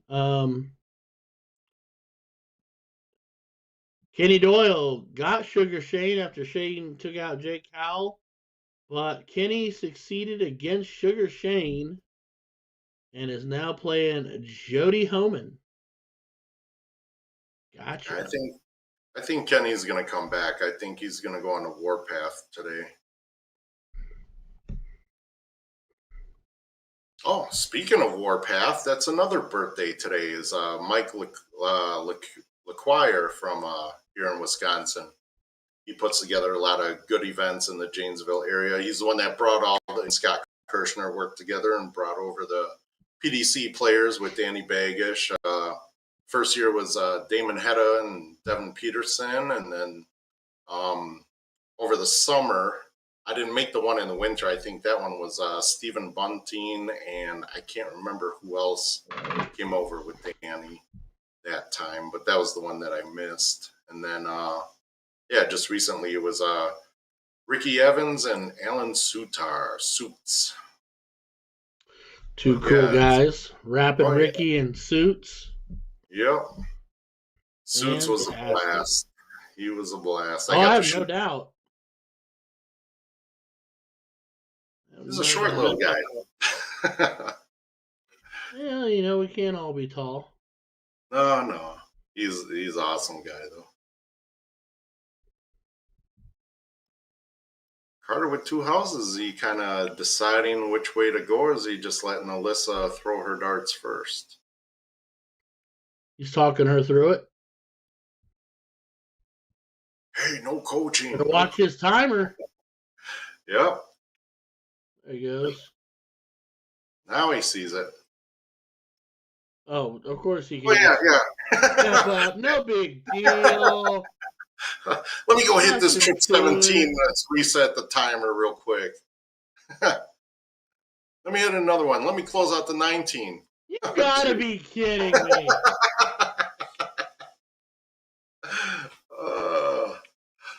Hey, Nick, I'm gonna need you to roll that back and clip that and Right?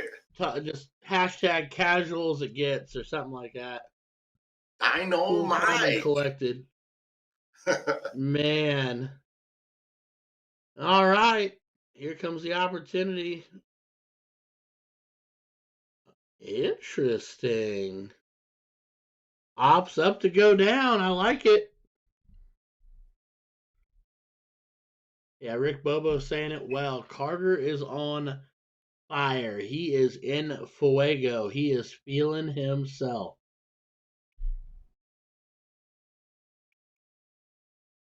All right. 15's the Bulls. He'll go. One dart left for Bull, or will he point up Nah, 50? that's. Oh, he did go points. Adds 2 Bulls. So now he's up. He's up 7-3. And it looks like Aaron Ham might be sending up the flare or the white flag. I think so. Well, we've seen crazier. Never mind. Yeah, not with dart number 1 on the dome. Yeah, not at all. So Mike Carter with the casual 6. Yep. Takes down Mr. Aaron Ham for the king seat. And it looks like we're getting John Hussman and Aaron, holy cow, Roman Flanger? What bracket is this? I'm getting this. You lost bracket 3. Hooked on phonics work for me. I'm going to try it too. Let me see.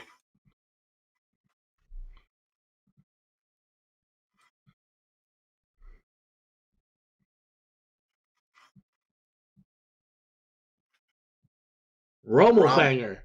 Yeah, Rommelfanger. Yeah, Rommelfanger. There you go. Yeah, I think that's close enough. JC Martinez giving Porky the shout out in the chat. What's up, JC? The Arizona killer himself. Yes, sir. La Machina. La Machina. One of my favorite groups, too, if you've never heard them.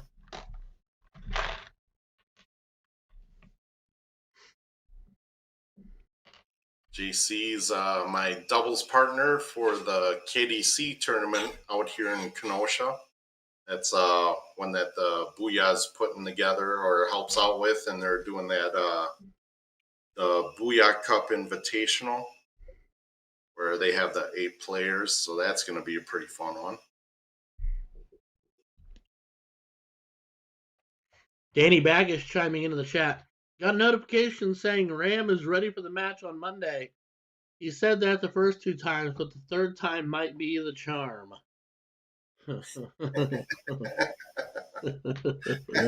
Oh, Danny Baggish and his well-timed inputs.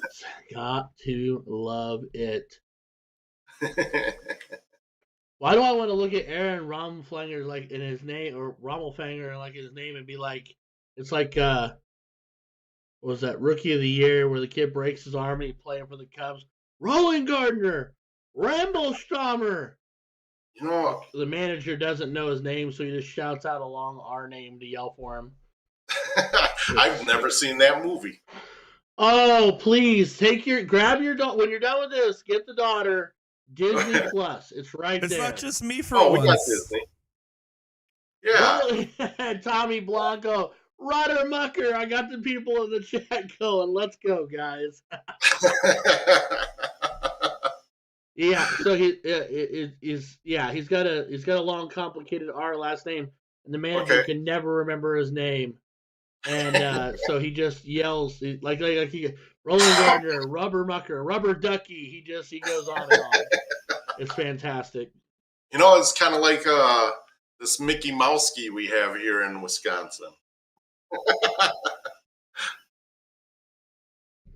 Oh yeah, which he will be playing the qualifier next week.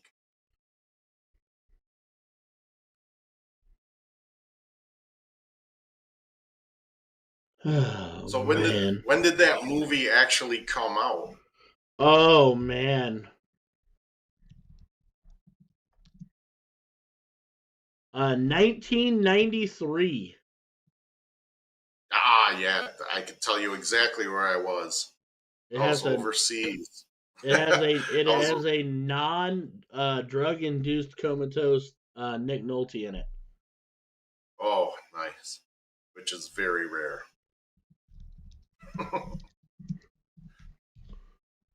Yeah, 93, I was living in Japan, so that's probably why I didn't see it. Kind of jealous of that. Yeah. Or not Nick Nolte, Gary Busey. Sorry, Gary Busey. You're Man, UC. yeah. Oh, John, fantastic. John Memories. is no doubt. John is one of those old school players who's been around for a long time. Oh, yeah? Oh yeah, absolutely.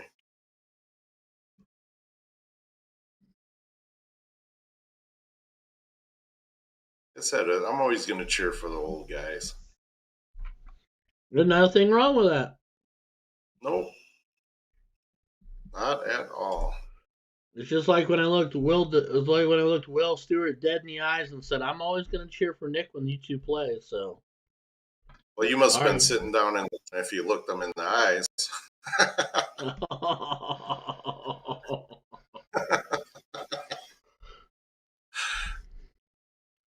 All right, John gets it done. On a 5-4. Score Making it one old for the old school. guy. Yes, sir. All right. Yep. Paul, I am one of those old guys also.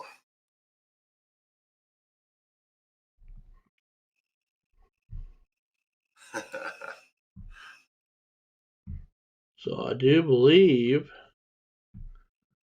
that clears that action. So the winner of Husband and Rommelfanger moves on to play Mike Molnar. The winner of that gets Mr. Belt Buckle himself, Brandon Neal. Uh-oh.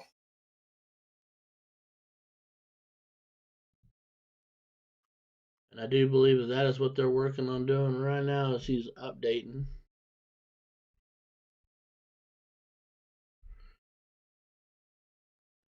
So with superior production comes better results.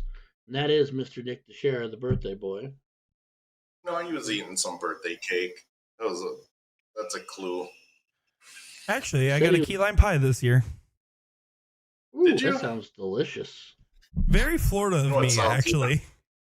Very Yeah, Florida you know of what's you. better? What? Costco has a key lime cheesecake. What?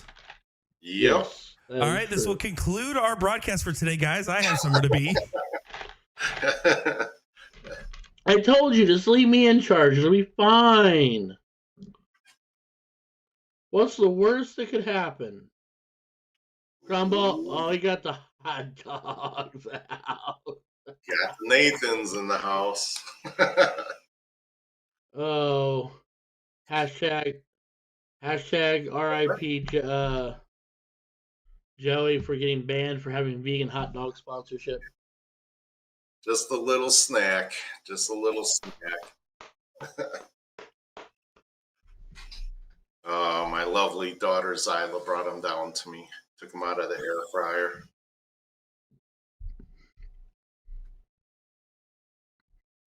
And So for the action. record, oh, go ahead. Go ahead. No, you're good. I was trying to read names. Christina and Jackie. I'm so jealous of Christina. You want to know why? Tell There's me. probably a Whataburger 5 minutes from her right now. I'd be a little happier if you told me it was a Shake Shack. There's a Shake Shack 5 minutes from me. Jealous. Jealous.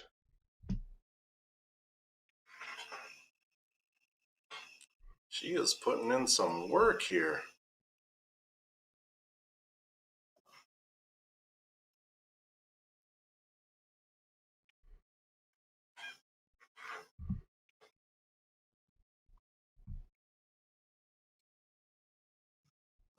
see.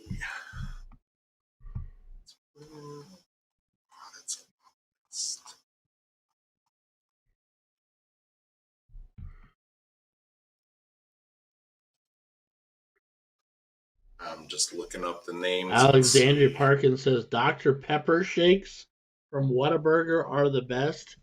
That sounds revolting. That sounds terrible. I'm sorry. I'm in. I would crush one of those. Only doctor I've ever been interested in is Doogie Howser, so it's for me, Dr. Pepper is a no. Wow. Yeah, I think by all means, have at it. I think you should really put a more extensive screening on who you get on this commentary from now on. I keep telling him I'm not worth it, but he doesn't listen to me. I told him, I said, Nick, listen, there's finding somebody to find somebody, and then there's scraping the bottom of the barrel. And, I like my back scratched as much as the next guy, but you don't have to scrape the bottom of the barrel for me. I'm okay. Oh, I don't think he scraped the bottom of the barrel. I think he picked up the barrel and dug a hole and then found you. Fair. That's fair. That's fair. I like all 100%. Barrels, bottom, top, middle, underneath, overhead. Everywhere, right? Donkey Kong. Got it. Oh, man. Oh. I love you, Ryan. I love you. Oh, I love you too, Porky. You know it, and I know it. There ain't no doubt in the middle here. We get to have our chit chats in Vegas every year. Yes, sir. Got to. So Christina taking down that leg over Jackie. And it is important to note, so the ladies have a slightly different format. This is one of the only events where that is the case, by the way, for PPD in general. Normally it is a very much an identical format across the board for ladies and men alike. But for qualifying and for the sake of time purposes, it is a Cricket 0101 format for them, if I'm not mistaken.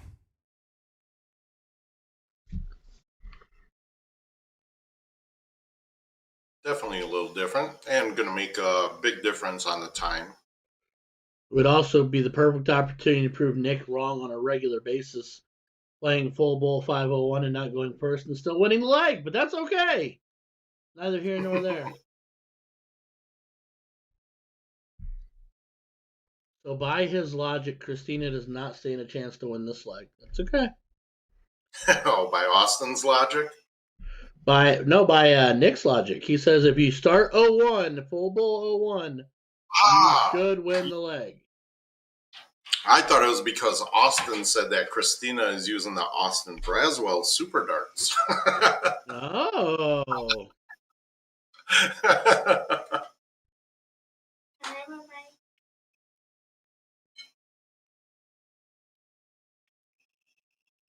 Meanwhile, ladies and gentlemen, what you can't see happening off screen is Kenny Doyle is absolutely taking out his Christmas begrudgings on Aaron Ham after being put in the losers bracket by Mike Carter, and then Aaron Ham joining him. Aaron Ham is unfortunately on the receiving end of the Kenny Doyle special, and that is a firm butt whooping. Oh yeah. So, it is not looking pretty on that side of the board as we keep it here with this ladies action. Kenny's not allowing any Grinches for the rest of the day.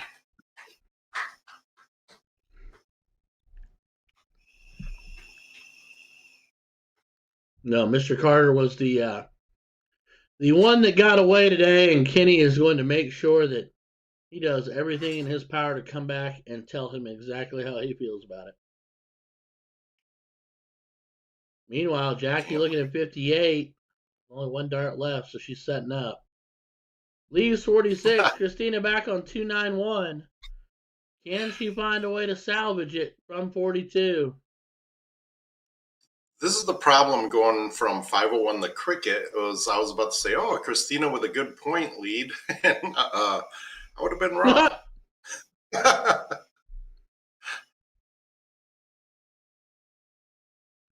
Austin says Kenny just told me that Mike Carter gets no presents this year.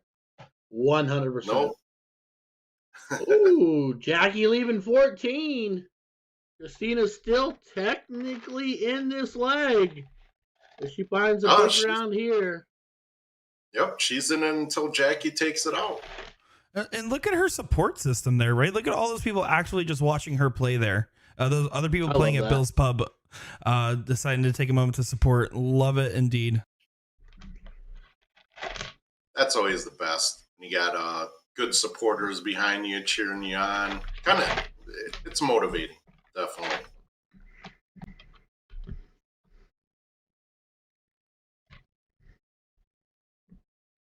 So where is Bill's Pub? Is that where she's playing out of? United States. Mm-hmm. In the United States. Yeah, that narrows it down. The dynamite drop in there, Nick Teixeira. Jackie with a 5. Missouri, by the way. It's in Missouri. Yes, it is. Yes, it is. It's in Missouri. Misery. Actually enjoyed. I lived in Missouri for about 2 years and actually rather enjoyed it. Well, if you enjoyed it, it definitely wasn't East St. Louis. No, it was not East St. Louis. It was Kansas City side, Overland Park. Oh, Kansas City side. Little did I know at the time, because I wasn't a dart player at that time in my life, that I was that close to all the PPD and TOC action. I just didn't know it. And, well, how long ago was that? Oh, shoot. I'm going to call it a decade ago. Oh, okay, then never mind. I was going to say, and you're also close to Whataburger, but the first one went up about 5 years ago in the Kansas City area, so you weren't. Yeah, my experiences with Whataburger are all in Texas. Yeah, and those are hit or miss.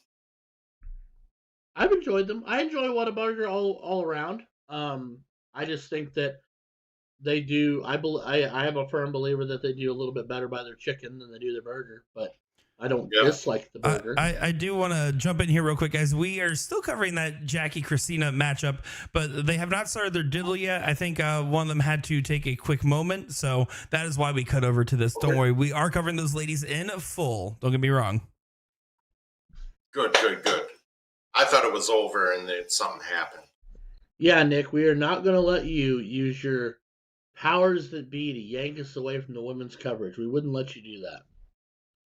Even if it is your birthday. Oh, there it goes. Plus, it is intriguing to get a peek into what is Kenny Doyle as he continues to just barrage Aaron Ham. And so right now the girls... Yeah, go ahead. Yeah, there's this is the diddle here, so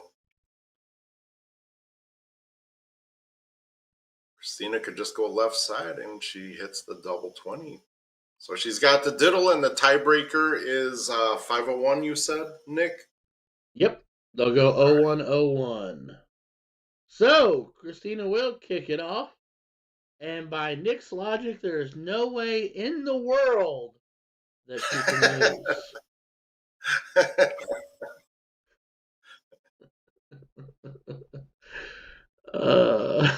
Nick, if you didn't know how much I enjoyed you as a human being, you might now. Sorry, is someone talking? I muted one of the commentators. Yeah. Hey, it's okay. Yeah. Remember the time I muted myself for like 2 minutes talking to nobody? I do remember that. You looked very frustrated in the background. my headset cut off. That's what it was. So I couldn't hear you. But yeah, it was perfect. Jackie opens up with a low. Nick's theory is going to be tested. Well, it's already failed before, so. It's also not a theory. It is literally math. It is a law. in probability, right?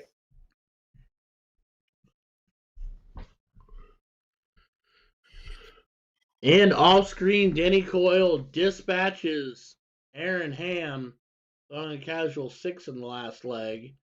So Aaron will move to the 2-loss bracket. And Kenny continues his trek on. Actually, now Kenny will wait for the 2-loss bracket to play out to get to him. So he's going to have a sit for a minute. There's Sugar Shane and Lee Jones and a few others that got to settle their differences before that pops back around. That's going to be tough in that 1-loss bracket. Sugar and Lee Jones. That's Lee rough. Jones and Sugar playing each other right now. That's a barn burner. Lee is tough. Sugar is talented and Lee is tough. The bullet. Yep. You got the old veteran and the young talent. I love me some Lee Jones. I'm a little biased. He is Indianapolis, so he is just about 50 minutes away from me, and I get to see him every so often. Him and his fantastic wife, Ashley. Yep. They're good people. Definitely. All righty. Jackie in the number 2 spot, out in front by a little bit here in this last leg decider. Christina unfortunately finding a couple of single-digit numbers there circling the bowl. So Jackie with the opportunity to be the first one to out country with a couple of solid darts. This brought to you by our newest sponsor over at Nathan's Hot Dogs. And the big bull on the last start does leave her just outside at 173. But she's now up, was up 100. Now it's only 50. Here comes Christina. Making it a ball game. Knocks it down to about a 20-point game. Still anyone's game here. Absolutely, right here. It's going to be it's really just going to be that's a huge start. Set yourself up. Whatever makes you comfortable. Woo! Just outside the bowl to leave 97. But she has first shot at the out. That matters. That's a huge low ton for Christina. And personally, if I'm out of the two of them and I can pick one out to have or the other, I'd rather have the 86 than the 97 every time. Except she drills the trip 19. Oh, come on. Get in there. Oh, ladies and gentlemen, Jackie hits the double 20, and the streak continues. Wow. Yep. Screw you, Nick. Take that, birthday boy. Hey, we're gonna put that theory in the same boat as the Maloney double. We're gonna put that on Wikipedia and let anybody edit it because it's wrong. Oh, wow. My stars. Jackie with the huge double. Wow. Man, oh man. Telling you, it's good stuff today. All around. Timing. Men's win. Any you of said, it. Timing. Mm-hmm.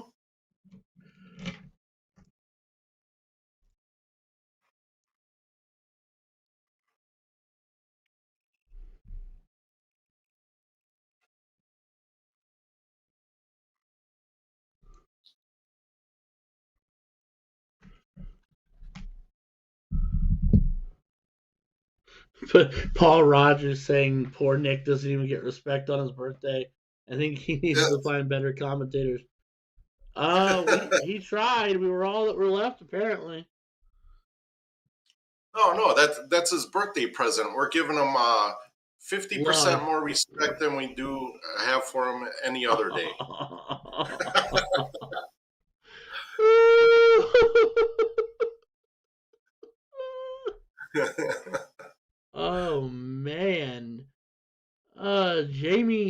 the group. Taking on Mr. Mitchell. I always forget to check the chat and see what I all miss. 6.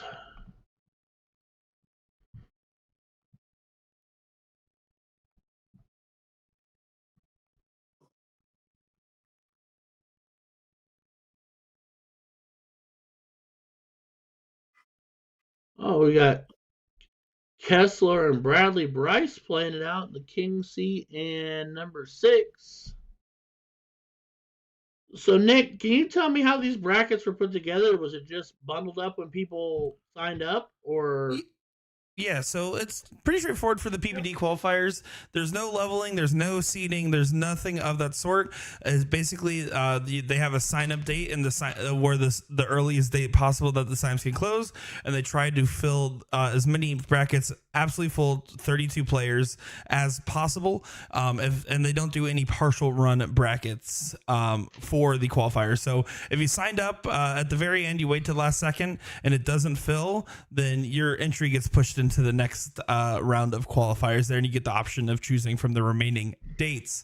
So that's all it is, and then it's randomized from all the entries on who's in which bracket. It is basically an open event, and you have to remember for the finale vouchers on the men's side of thing, you have to be a 2.5 and a 25 to earn a voucher to play in this event. So there is a average floor. I think the women's is a 2.0 to 20, but don't quote me on that. I actually don't know, unfortunately, off the top of my head. That's fine. Yeah, I don't either. So this is the 11th the match we are currently watching. Fred Mitchell and Jamie the Guru. I am Groot. Is the 11th through 12th place match on the losers, the one loss side for bracket number 6. Same bracket. I was Jamie just DeGroot. He's a Wisconsin boy. We call him Tiny.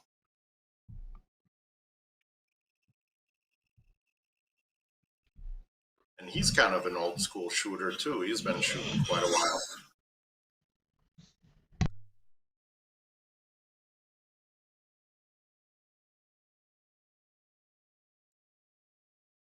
Did we lose Ryan?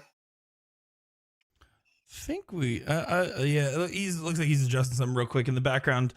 It does look like our next matchup on the stream, as this one is about to conclude one way or the other, will probably be John Hussman versus Brandon Neal coming up after this is what's looking like it's going to be at the moment.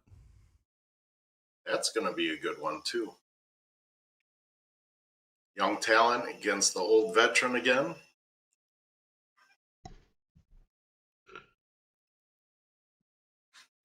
So it does look like we do have a small break because John Hussman just finished his match against Mike Molners to get into that next round.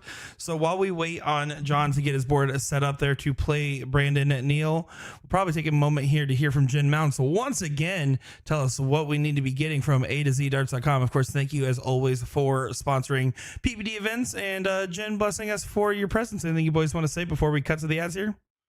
show us some Jen. Let's do it.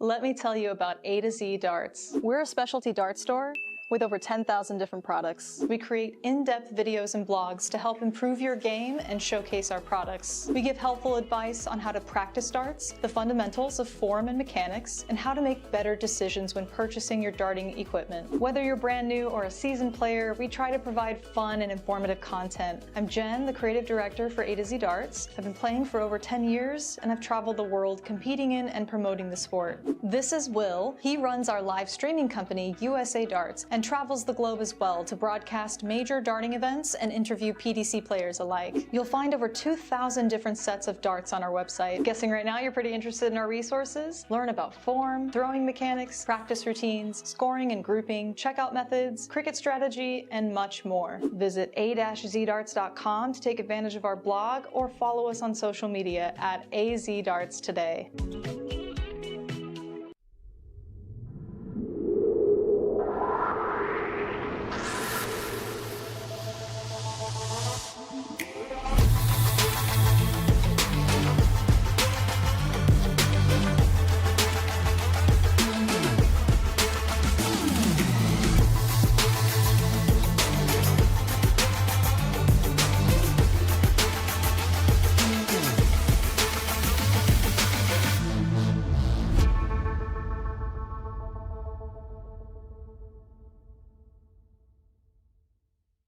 Nathan Aspinall Echo soft tip darts. By the way, I've swapped out the stems and flights for the new K-Flex number 2 standard flight. Originally only number 6 was available. Now we have number 2 in all colors and lengths. All right, 146 remaining.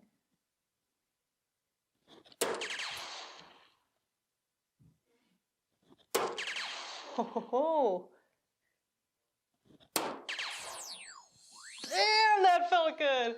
Echo has really expanded since it first came out as an exclusively soft tip range. Now we have a player edition that has remnants of Nathan's prior signature darts, notably the overall shape of the barrel and the milling, with the CNC milling in the front, nano grooves in the middle, finishing off with radial grooves in the rear, which to me feel the most aggressive. So if you have a widespread grip or a 5-finger hold like Nathan himself, I would recommend taking a look at this barrel. It's certainly a more affordable option than your typical PDC Superstar signature dart. Take a look.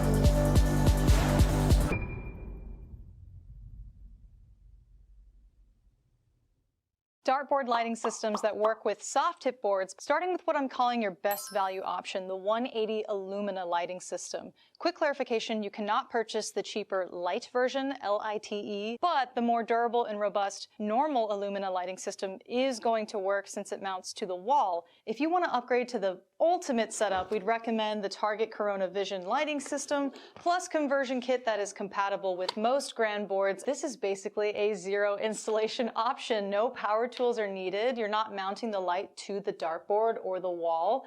You just assemble the legs to the light when you buy it, and then when you buy the conversion kit, it's magnetic. Just snaps right onto the leg, and the 4 prongs push into the dartboard. Here are 2 budget-friendly options. Number 1 is the Target Arc light, not the cabinet light, but just the light by itself, which clips to the dartboard directly. So I have the Target Arc light under the Illumina, giving it more stability by accident, but if it was on its own, it'd be a little wobbly on the board. You can see the lights illuminating like half of the board, and it's certainly in danger of falling if you bump into the board or retrieve your darts too hard. The GLD Shadow Buster. This is our most budget-friendly option. It was designed to screw onto the top of a cabinet, and then it can swivel downward to illuminate the board, and also swivel upward and fold it all the way down to be out of the way in case your cabinet doors are a little bit taller than the top of the cabinet. That's it, folks. 4 total lighting options for soft tip dartboards. See you next time.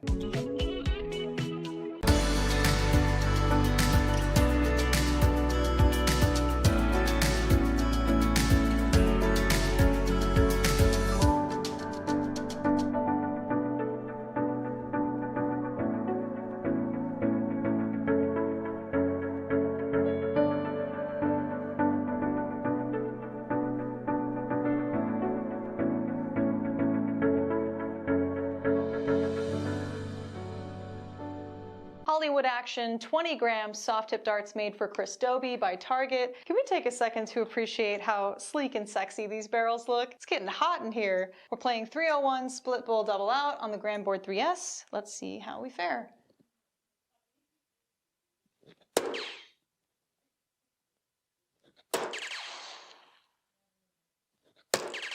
Nice starts. By the way, I've swapped out the stems and flights for the new Target K-Flex number 2 flight. Now let's fail this attempt.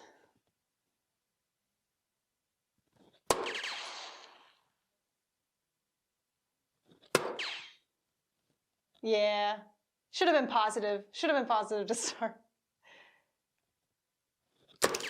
Whew, good leave though.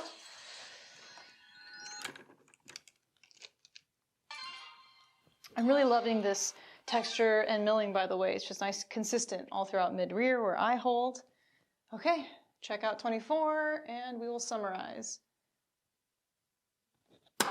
Ooh. That was a great leg, actually. Maybe I should have played 501.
The Ed Chambers Ocelot 2 darts range by 180. I'll be doing an in-depth review of his soft tip and steel tip variations. We rate the front half of the Ocelot 2s a 3 out of 5 for grip intensity, and the rear half a 4 out of 5 due to the sharp cut.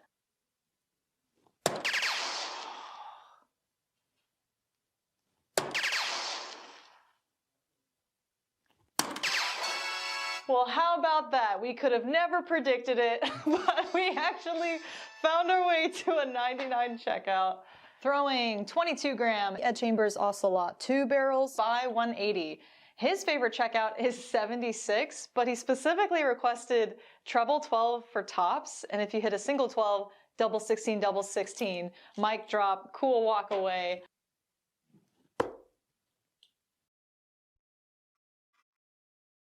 All right, we're diving back in. Bringing you some lady action. We got Jackie Beers and Janelle Gilmore. In there, they are on the loser side action. This is a race to 2. For the ladies, it will be a Cricket 0101 format. Nick went to go tinkle. It's me and your guy Porky here hanging out, watching this beautiful day unfold. Always a beautiful day when it's darts. 100%, sir. 100%.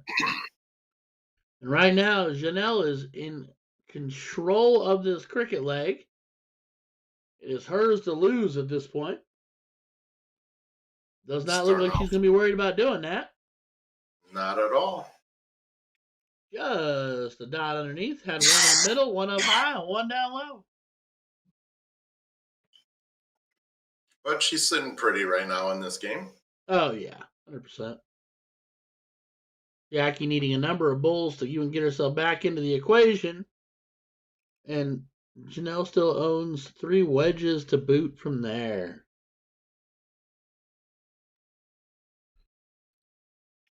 All right, Janelle, one time for the leg. Taking a step back and regrouping. And outside. Mark Bond in the chat saying Steve Hilger is as boring as Ryan Rivera. That's a bold strategy, Cotton. Let me know how that works out for you.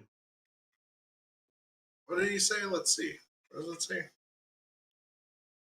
Jackie's starting to make her case here.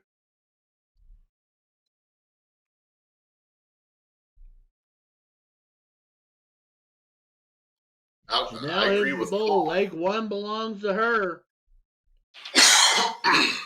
Jackie will get the start in the 0-1 leg. I mean, no, I'm not even going to repeat what Nick says. 501 can be anyone's game, whether you go first or second.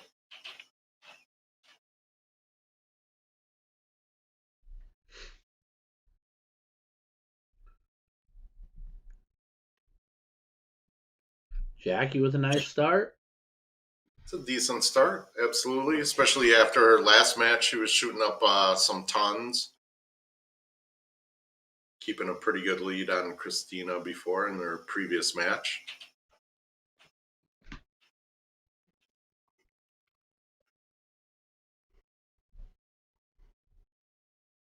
One more bull would help her out. She's staying consistent. I mean, she's in that 80 range and points every round. That's gonna, in the women's here, that's definitely gonna keep her ahead of her opponent. Big hat trick by Jonelle. Completely trashes what I was just saying. Yeah, that gives her the slight advantage in this leg, and Jackie without something here, big bowl to salvage the round, but only a 41-point lead. Yeah, if Jonelle can stay consistent and at least get 1 or 2 bowls around there, she's going to be, look at it, another ton.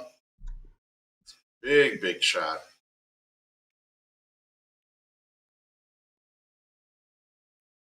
Jackie needs, she needs a ton minimum. Well, 90 works with open out, but she needs. Go upstairs.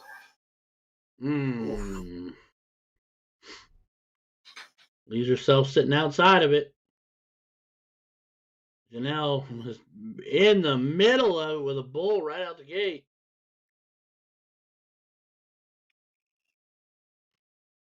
It's looking good. That's main goal right there. Be the first one to get down to an out. So you going bull 5 bull here there on that Porky on that 105? Yeah, absolutely. Open in, open out. You definitely have to. But hey, if Jackie hits this, yeah, well, it's a good setup. Good setup. Puts the pressure on Jonelle.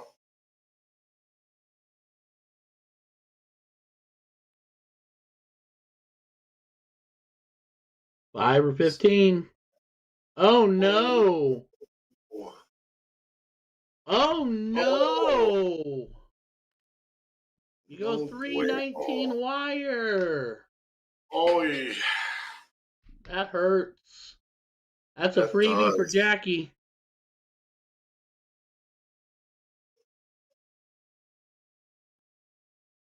Oh, she just kind of set it up. 20 or 13 or I'd throw a trip 13. Yeah, I'd go 19 on that. I like the trip 18. At least it gives you 3 singles or that triple. You can keep it in that. Let's try it again. Jonelle, 5. Oh, right there with the 12.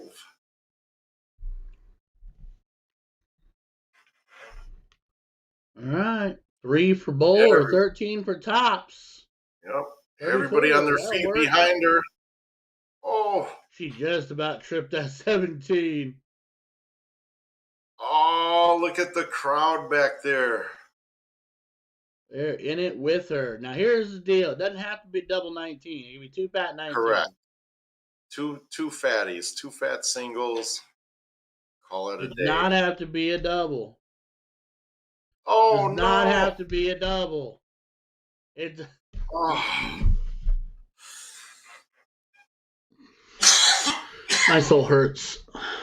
That does. That's rough. 2 fat 19s, not give away to a single 14, and she cashes in. So Nick gets one on the board. Oh, thank you. Thank you very much. Although I don't know if that one was won so much as given.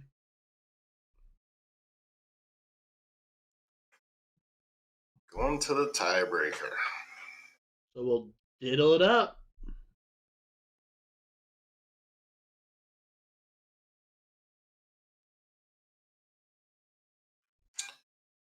$41.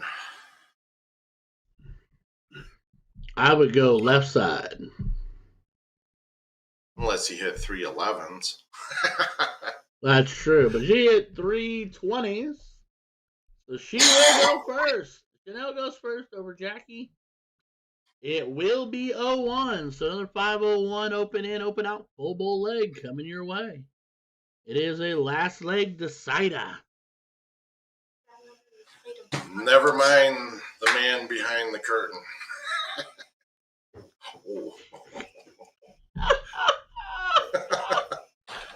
Still hungry. Fair enough.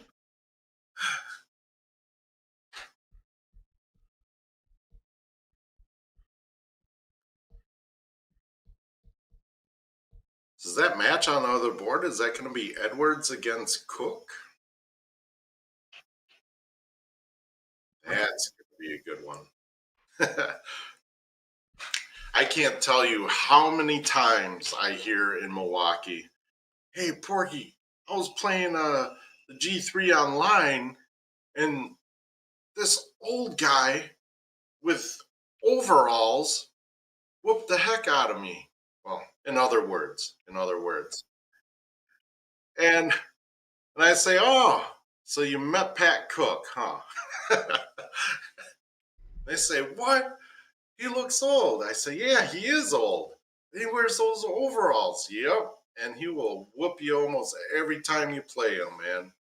He is old school, just awesome shot. Always has been ever since I've known him. Looks like Kenny Doyle's northern brother. Oh, yeah. They go back as far as way back in the day, too. So Jackie teeing off a hat trick to get it started. Making a statement. Like you thought Johnell's ton was a good start, and Jackie comes back with that hat. And Johnell is just staying consistent, hitting 1 or 2 bulls every round. And this is going to be a good tiebreaker here.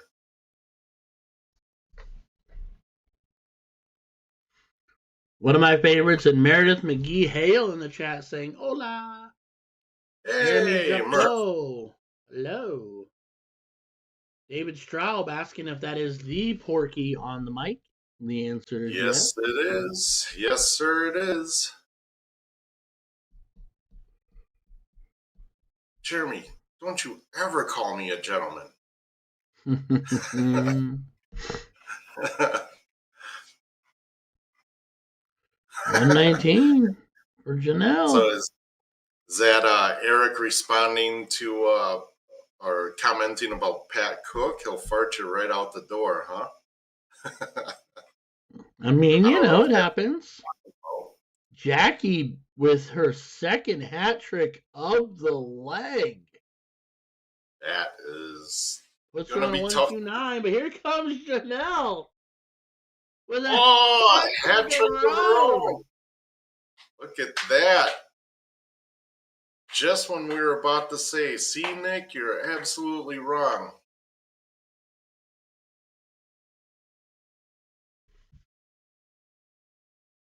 Well, once you thought you were wrong, but you were mistaken, right? This one time I thought I was wrong, but I was just confused. Yep. 3 for bull or 13 for top?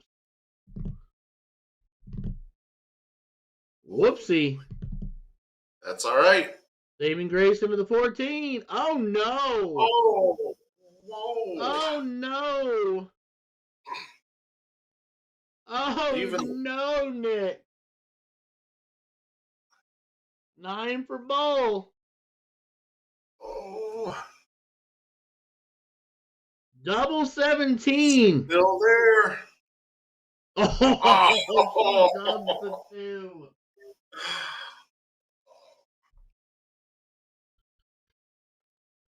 There it is, John L. Oh, what a barn burner. Suspenseful. I love it.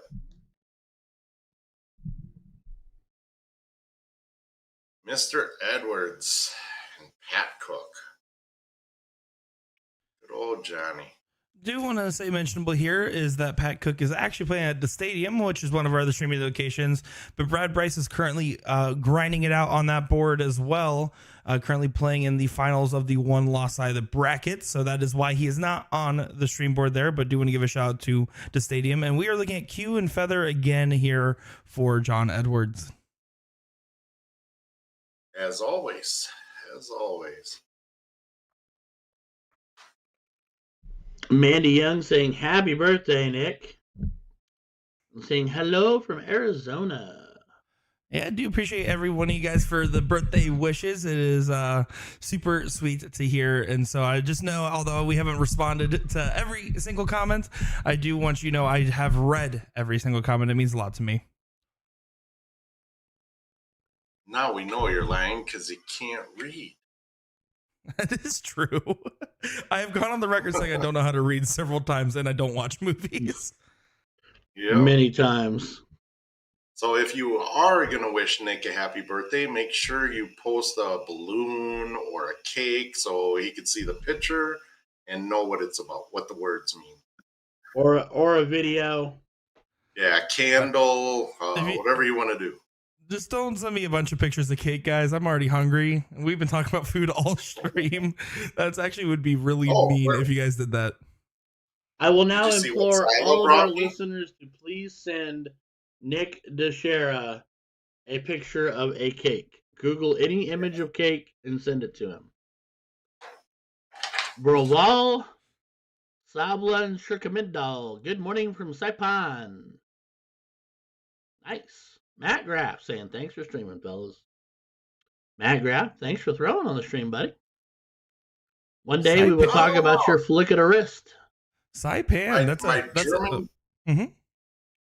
my German translator there for NDA. Christopher's in the chat too. Lindell? Yep. Nice. Yeah. Oh yeah. We'll say Saipan. That's a small island off the side of Guam over there. I have a lot of friends that are from there as well, and they I don't know the proper name of the meal, but they made me peanut butter oxtail once, and it was one of the best things I think I've ever eaten in my entire life, and that's the majority of my Saipan knowledge. That sounds Yummy. delicious. Yeah, that does sound real good. Ryan Keith, he's doing just fine, buddy. Don't let him rattle that soup can in front of you. He's doing just fine. Definitely could use a raise though, for real. PPD, please. Hello. Did you just say soup?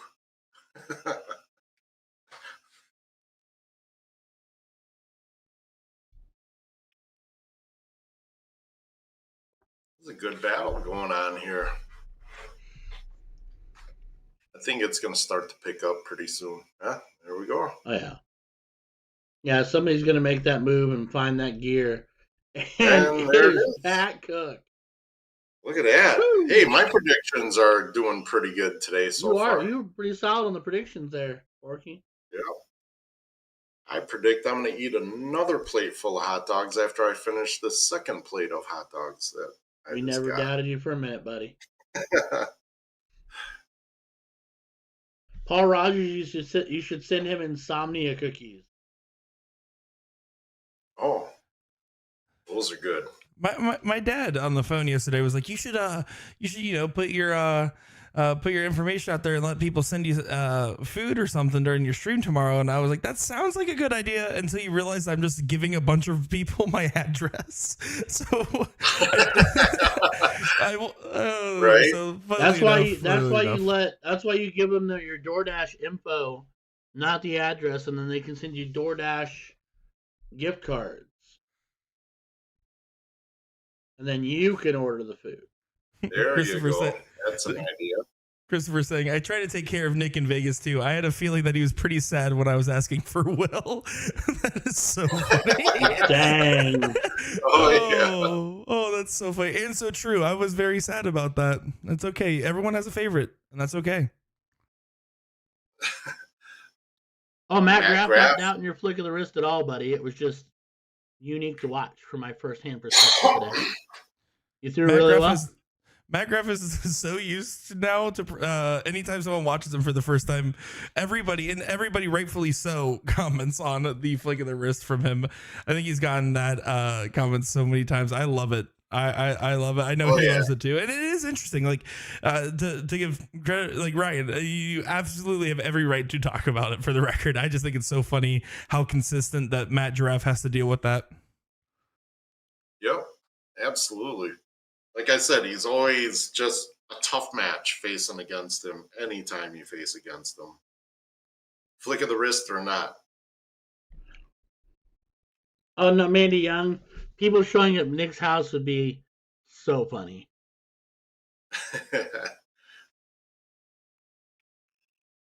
We could always sign him up for stuff.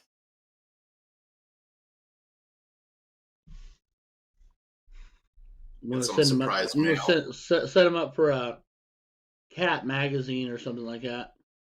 Oh, he likes cats. His cat is Cat Monthly. yeah. His cat's made the stream a couple of times. Made That the is stream true. X-rated. that is definitely true. I do see Mandy saying like, that's why I said a PO box having people show up not be great, and a few other comments. If you guys do want to support, instead of sending me anything, I am putting a link in chat here to a charity that you can donate to that I support. I would rather you guys do that there, and of course your wishes are more than enough for me, except for you two, Porky and Ryan. You guys can just give me money. Yeah.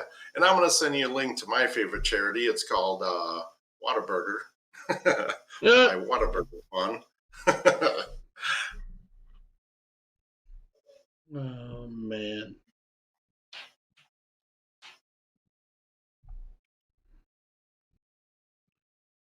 Pat Cook looking to seal it up here. Grab that extra point. Did that 15 get him an extra ball? Christopher Lindell has support Nick right after Will. You know what, though? Nothing will be as funny as the Waffle House incident in Kansas City. Remember that? I actually wasn't there, but I have heard this story so many times. I feels like I was. That is one of the best stories ever, for the record. It was funny. I should tell the story, huh? Yeah, I would love that. I wasn't actually there. I've only ever heard it. Yeah, so we go out to breakfast after one of the nights there. It's myself and Garrett, Danny, Will, Jen, and Sean. And obviously there's a couple other dart shooters in there, and they recognize Danny and Will, and they say, hi, Danny, and hey, Will, I'm so-and-so, nice to meet you. Oh, my God, it's Jen Mounds, and completely ignore Sean. Like, nobody knew who Sean was, and they even talked about is that other guy going to be here? The Boom Goes the Dynamite guy? And Sean's sitting right there, and they all played it off, though. They played it off. They were like, yeah, he might be coming this weekend. And yeah, after that, we all ate. And then those people are leaving, and they're like, hey, nice to meet all of you, and blah, blah, blah. And bye, Jen. Bye, Will. Bye, Danny. And that was it. And they walked out. And Sean was just sitting there like, what just happened? Like, it was pretty funny. I felt bad for him. So Garrett and I did not say goodbye to him when we walked out to our cars. But we said bye to everybody else. He's like, oh yeah, probably confused them a little bit, but we all love Sean. Ryan Keith saying the only support Nick needs is an underwire. Got it.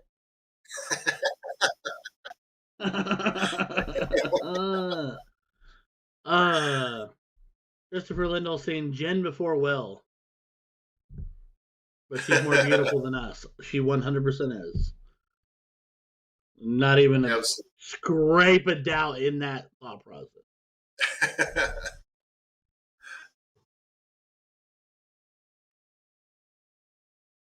So Mr. Edwards. That was a pretty good comeback. See what Pat can do with this. He has a little bit of a break there from John. And he is going to capitalize. At least on the first start.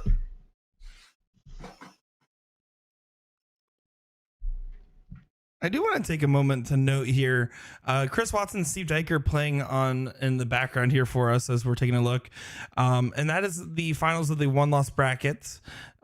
Steve Diker, Chris Watson. I want to mention it because Steve was in the ER the other night. He was having some pains and stuff, and he's currently getting that looked at and everything else, and is still in a lot of pain. In fact, we were talking yesterday, but the doctor did clear him to play and just advised that they for no alcohol consumption for him. So he was like really worried about his form today and what that could spell for it. And the fact is that he's now in a match where he's already guaranteed that top 4 finish, which also guarantees him to be a spot in the elite finale despite the circumstances. So, big shout out to Scuba Steve Zeicher there. Yeah, no doubt. That definitely shows the character that he has, and just heart. I mean, he's been around a while, so he's very experienced, very good guy, awesome guy. But yeah, at least he's doing okay and healthy enough to play today, so that's a good thing. I'm gonna have to call and check up on him later, make sure everything's going good.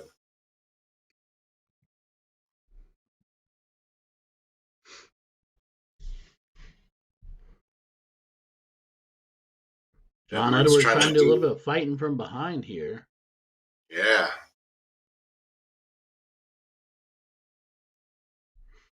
Oh, that's right, because Steve plays out of the place I always giggle. It reminds me of the old Taco Bell cantinas. Because the archway windows. Oh, yeah.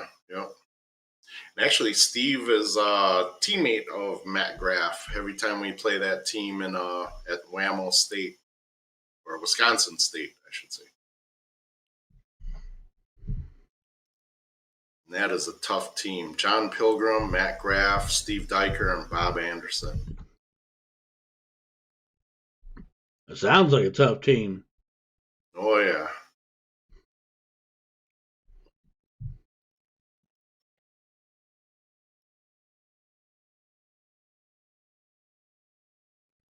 Yeah, with 3 misses on that bull.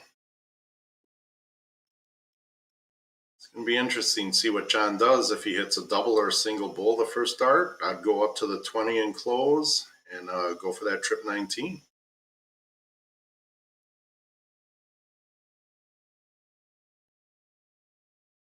It was the right shot to do.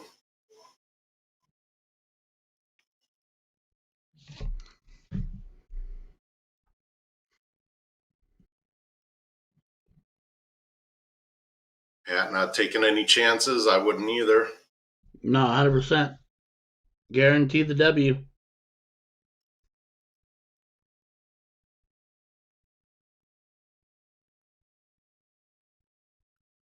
That Maloney double. But it worked for him.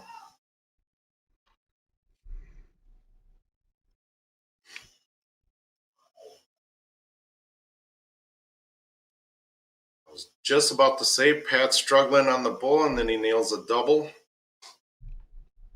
Still has a bit of the itis, though, and only gets the double. Yeah. Possible.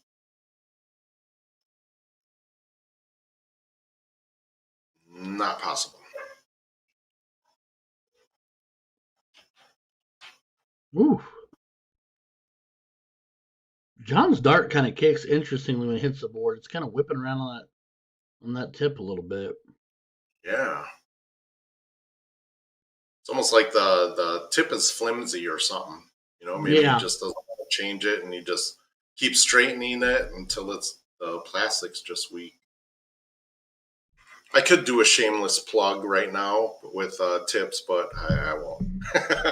I mean, by all means, go right ahead, because if you say it, I think you're going to say I agree with you 100%. So. Oh, there you go. Oh, so yeah, absolutely. John Edwards on the diddle, looking 19s, wants the 171. Oh. Gets 133.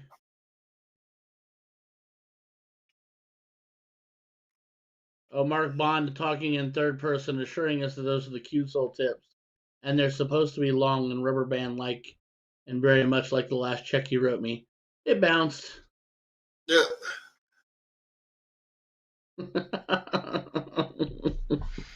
Good old Mark. Oh, just kidding, Mark. I enjoy giving you a hard time. So John's going to start this off. This is going to be a tough one for Pat. 501, open in, open out. John Edwards is kicking it off. Can Pat win it from the 2 spot? Nick says no. He says math says no. But will it be so? Stay tuned to find out. He's definitely going to have to find the bulls in this game better than he did in cricket. Amen to that. So far, so good. And it's one of those interesting mindsets because I have talk all the time with people. It's like when we play cricket, we find trips, but we can't find bowls. Yeah. Yep. And then we play 0-1 and we can find bowls, but we can't necessarily find the trips that we need. So I do want to let you guys know we have our first final queued up and ready to come up after this game finishes here. Mike Carter, Dynamite, going up against Lee Jones. Lee Jones does complete the double dip on Kenny Doyle in the 3rd place match to get to this point. Lee took out Sugar and Kenny.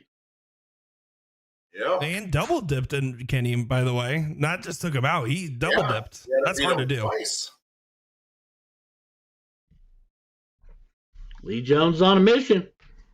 Yep. Not to Quote be Blues Brothers underestimated. on a mission from Lee God. Jones, right? Lee Jones is Lee Jones, man. You can't ever count him out. Nope, not even a little. John Edwards is into out country with the 116 to leave 130. Pat trailing on the 241. So, question for you, Ryan. You got 130. You hit the bull your first dart. What's your second dart? If my opponent is not on an out, I really like trip 16 for double 16 on 80. Okay. I like it a lot. I hate double 15. So going See, bull. If I want to, I'm going to go bull, and then I'm going to shoot at the trip 10. See, I go 20 because if you hit the triple, you got the single. If you hit the single, you got the triple. That's fair. That's good too. Especially at least in the open in, open out format. That's what I'm and nothing wrong with that at all. I really do not like double 15. Even on open out, I know you can come back and hit a single. Look at this. Look at this. Oh, we drew the 19. Oh. I was going to say, don't count Pat out either with that 164. And he almost dubbed that. Yes, he did. That was in that big single hole there. Wow, that was a close one. So there's a great question here from David Barton here because he is tuning in from England. What's the difference between this game and normal 501? Is it the same difference? So normal 501, I presume you mean in traditional steel tip. So that's, of course, a split bowl, right? So in here, soft tip, it's going to be that fat bowl, which means that the 25 and 50 is all worth 50 points. So there is no 50, or everything is the 50 there in the center. And it's also an open out format. So you don't have to finish on a double. You can finish on a double, single, triple, or bowl there, which is important to note. Yep. And also important to note is a lot of the higher levels in 501 will do double in, double out, split bullseye, or open in, double out, split bullseye. It's just for, I think for time purposes, the open in, open out, full bullseye goes a lot faster, especially when you get, 6 brackets with 32 people each, trying to play in a certain amount of time. So. Fair point. Well played. Fair point. Yep. All right. I love me some Mike Carter, and I love me some Lee Jones. And we're about to see this one go down heavy and hard and real fast. And I can't lie, I'm going to be a little biased and pull for my boy Lee Jones, merely for the fact that I know him so very well and he is a local yokel. But like I said, I do love me some Mike Carter. So either and or for this, but it's going to be, I expect it to be a barn burner. And I have no bias. I know them both equally as well. And, Lee Jones I've known for years from my traveling days and seeing him around tournaments and every time I would work in Indianapolis area. Mike and Alyssa sitting there sharing a kiss. I kind of take responsibility for that, setting those two up together. So it's kind of a funny story. Was Yeah, that's absolutely true. So Mike Carter, I get a message from him. He goes, "Hey Porky, do you know this Alyssa chick, Alyssa Evans?" I said, "Yeah, very well. You know, she's one of my good friends here in Wisconsin." He goes, "Where the hell has she been all my life?" And a couple minutes later, here I am getting a text from Alyssa. "Hey Porky, do you know this Mike Carter guy? Is he cool?" I was like, "Oh my god, I'm gonna set these two up." You know, so they were asking about each other, and I just kind of told them. I said, "You know, Alyssa has a very very close family out here in Wisconsin, and you all shoot darts. They're all great people, and I mean, I think you guys would make a great couple." He was like, "Oh, you know, but it's long distance, and you know, maybe she would move." I was like, "You know, it would take one hell of a guy to get her to move away from her family because they're that close." And look at this. Now they're both happy as heck. I almost slipped up and forget I was live on air. But I mean, that's yeah, that's how they met. I vouch for both of them, and I'm so happy for them. You know, Alyssa's the happiest I've ever seen her, as far as like in a relationship and everything like that. And Mike's just great all around. You know, he used to live out here in Illinois before he moved out to Arizona. So yeah, a lot of weird stuff. Speaking of Mike's, love is in the air whenever Porky is around. Not always, not always. A lot of love, a lot of hate, the whole spectrum of emotions. That's awesome, though. This is going to be. You can never hate you, Porky. Never, ever, ever. Oh, never say never. Never say never. I'll always say never. Oh, and there's Scarborough and that. Oh, that special jersey. Oh, Yep. What's the over under on his shirt coming off on the stream? Is he still in? I don't know. If he is still in and he is still pouring down liquid libations, the odds are high and increasing by the hour. Yes, I agree. I agree. All right, Mr. Cotter.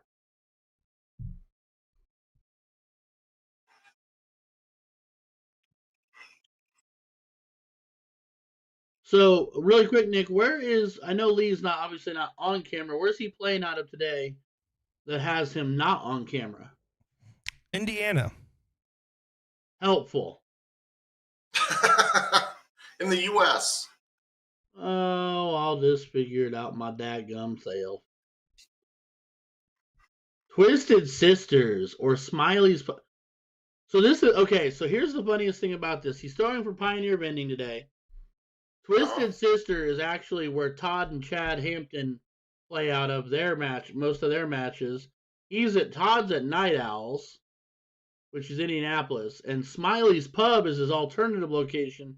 That is where I'm at. I'm Richmond adjacent in Centerville, and Smiley's is in Richmond, and that would have been an hour and change drive for Lee. So that's unique. But I'll take it. Because if I knew if I'd known he was at Smiley's, I'd have gone down there and be like, "What up?" Yes, Mike beat Aaron Ham. Yes. And then Kenny Doyle beat Aaron Ham.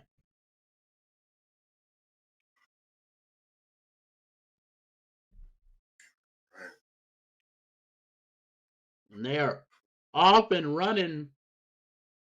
And the Lee Jones intro is 2 trips to a close on a trip. And just like that, the high road belongs to Lee. And, you know, I wonder if Mike sitting on the hill is going to play a factor in this. Well, if you notice, although we know Mike is an experienced starter who's used to playing long days, he's in shape, he's fit, he looks good, we get it. But if you notice, he is doing a lot of stretching in the backdrop in between when they were getting started, rotating the shoulders like he was trying to break it loose, you know what I mean? Yep. So And it looks like he's back to Ooh, normal. tough bounce. Ooh. But this should be a barn burner. Lee will play him aggressively, so long as his darts are falling where he wants to see him fall.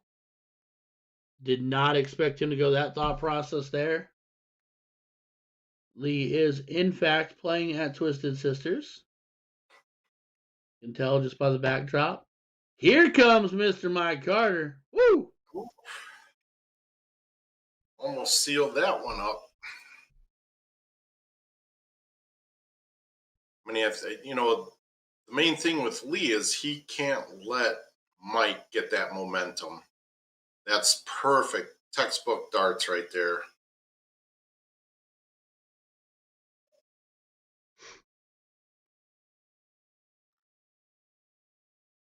Mike looking to try to put in a 7. Oh, he goes for the close. That is very, very interesting. I mean, Lee is going to go 15s his first dart, I'm sure, right? Oh, I would have expected him to, and now he's one high, one low, and then grabs it on the last. But now, Mike with an opportunity. Yeah, I mean, that leaves a 7 mark for Mike to take the lead. Oh, actually, no, he needed more than that. Sorry. Oh, you're right. Yep. Cody Granahan, what is up, my guy?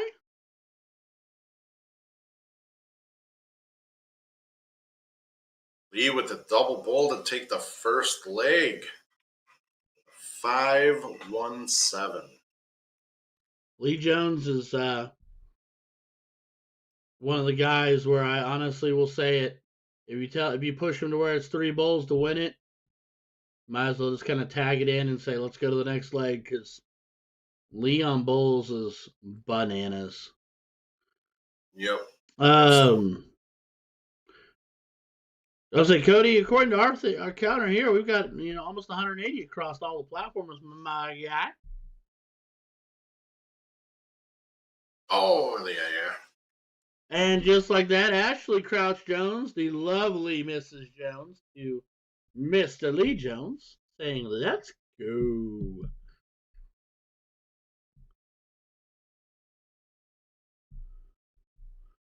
As Mr. Mike Carter lights the 19s on fire.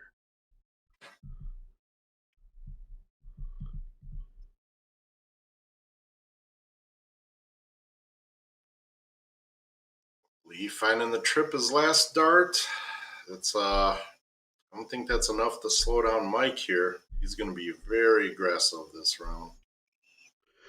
Yeah, the thing I would always say with playing Lee, if you're going to try to find an advantage with Lee, is you have to find ways to take darts out of his hand.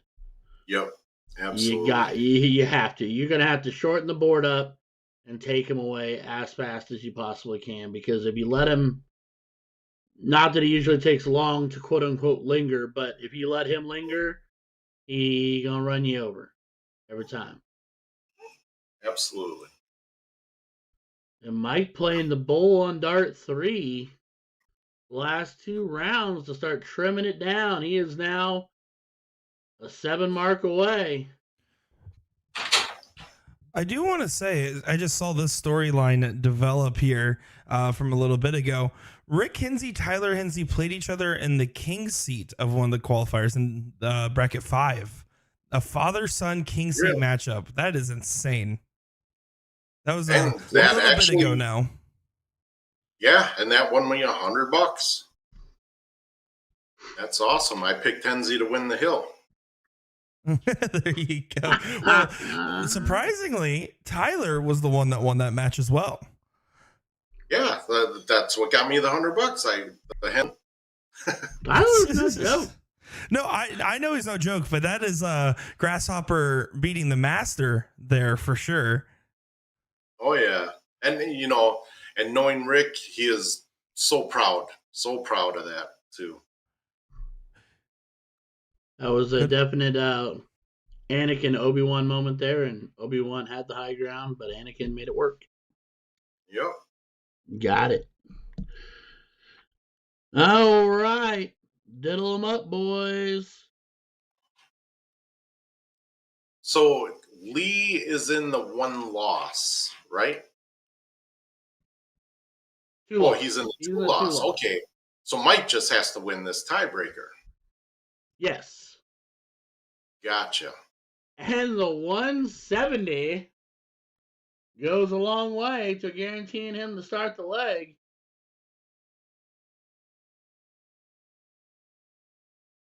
Oh.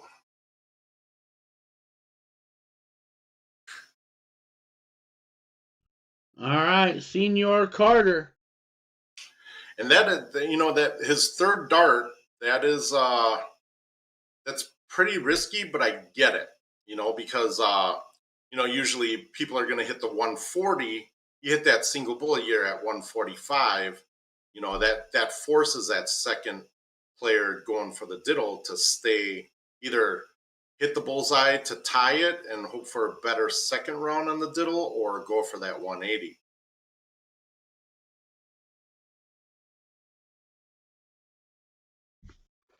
Mike opting to take more real estate on dart 3, connects on the trip 18.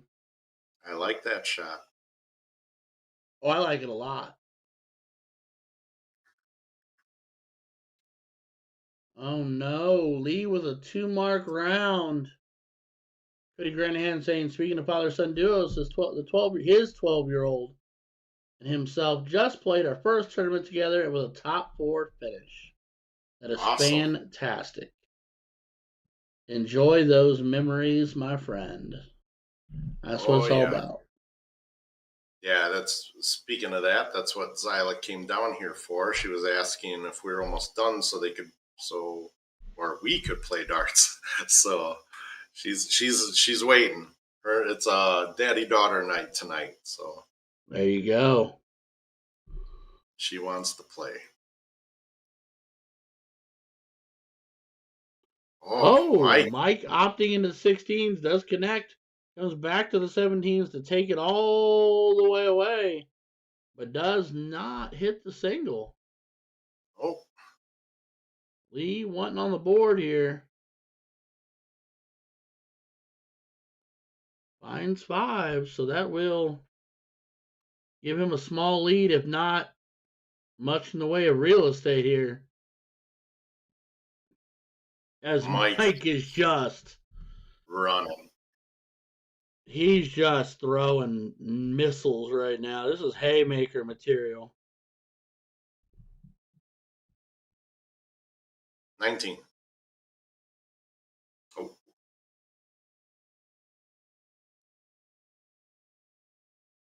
I mean, not that it really mattered, but it would have gotten rid of at least the one wedge, right? Yeah, that would give them, at least only 4 numbers to close as opposed to 5.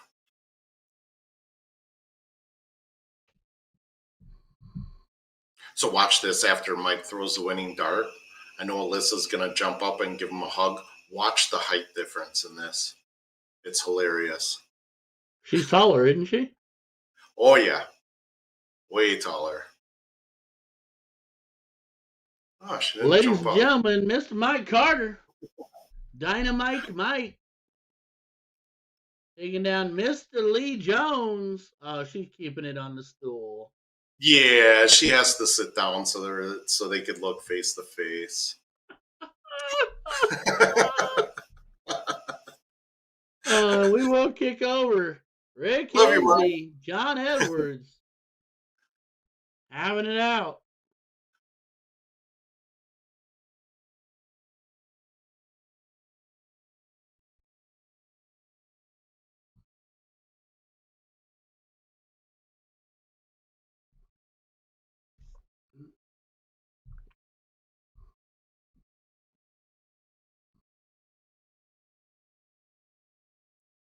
So now both of these players have 1 loss, I'm assuming.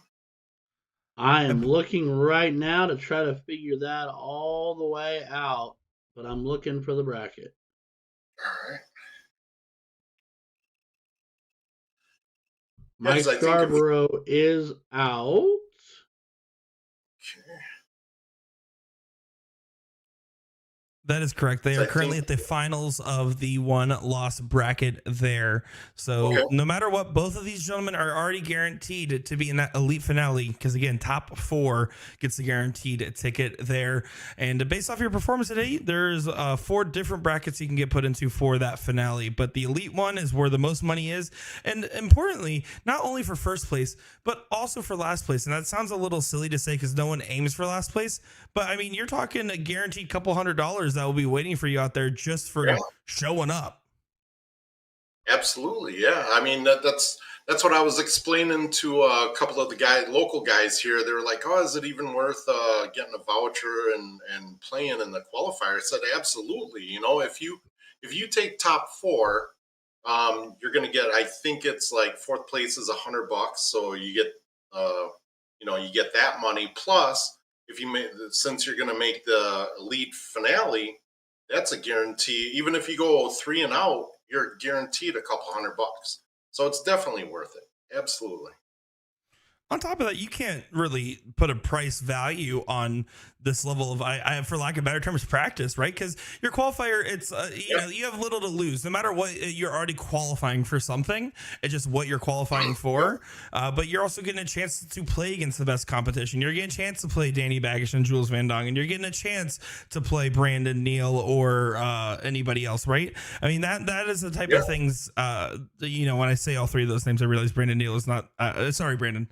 Anyways, Dang. I stick by my statement. You do not get wiser with age. there's With an old friends like saying Nick that goes, DeShera, you don't need enemies. I know, right? He's eating a foot cake for his birthday today. So that foot went in his mouth. You no pop matter him what with I a belt say, buckle. no matter what I say, Stephanie Neal will defend me though, so it's okay. Oh, okay. Yeah, then you're safe. You know, some of the wisest words are the ones not spoken, Nick. Wasn't Just that remember Theodore that. Roosevelt that said that? What's that? Wasn't that Theodore Roosevelt that said that? I don't know. I saw it on a T-shirt. Or maybe it was a bumper sticker or something like that. Cody Shinaway says, Will enunciates the second L in his name a little too much.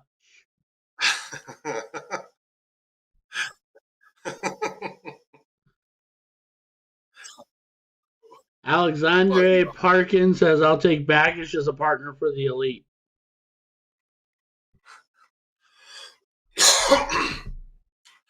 You know why Will does that is that's just a Kansas thing.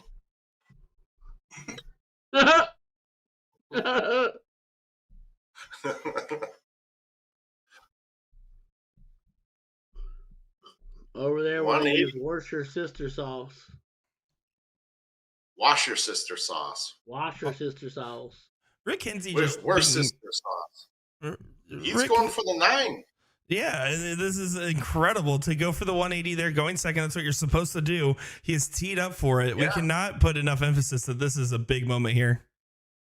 Yeah, I mean, he can either go for the out or just set it up. Oh, Moses. Honestly, I think he was doing better before we talked about it, guys. So sorry about that. Well, I wasn't saying anything. So we jinxed them. We do that in the league all the time in 501. If we start off with the hat, you know, Garrett's preference is the 180. Mine is the 171 for the second round. Just for the fact that if I hit a single, then, you know, a bunch of bullseyes later, I'm setting it up for 32. But look at that. There's the 171. To leave 87, John Edwards with finding yet another. Where was Hensy going? What was that? Oh, Rick. So you go 51 for 36, 17 for 20 for. I don't know. Please don't go trip 19 for double 15. Makes my soul hurt. Oh, he did. But that's 18 for Bull. There it is. Woo.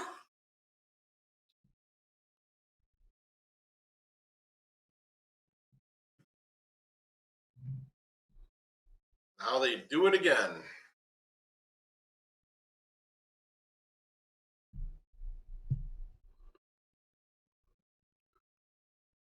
And we click over just in time to see Chris Watson going to town on Mr. Steve Diker.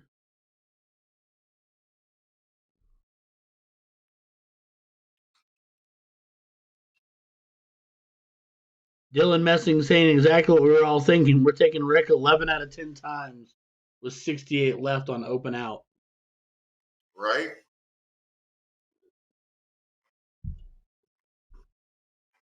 Chris Watson wins the leg. He's up 1-0. This is to get into the finals against Matt Graff here. So with Steve Diker, I believe, sitting in position as well.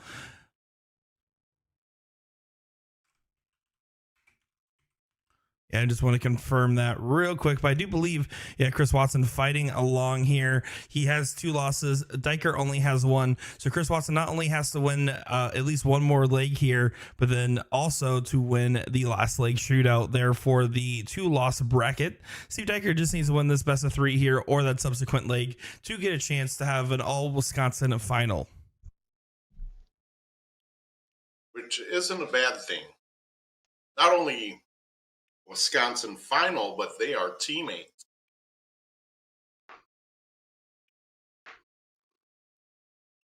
I was going to ask you, I was thinking about Porky. I thought about it earlier. I was going to ask you, and I didn't.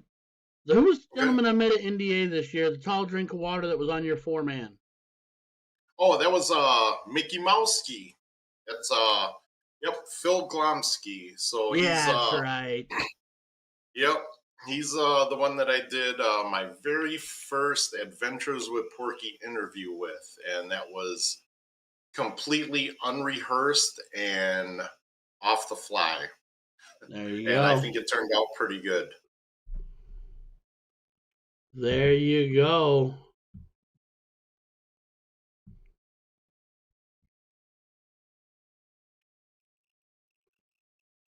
So yeah, we have a new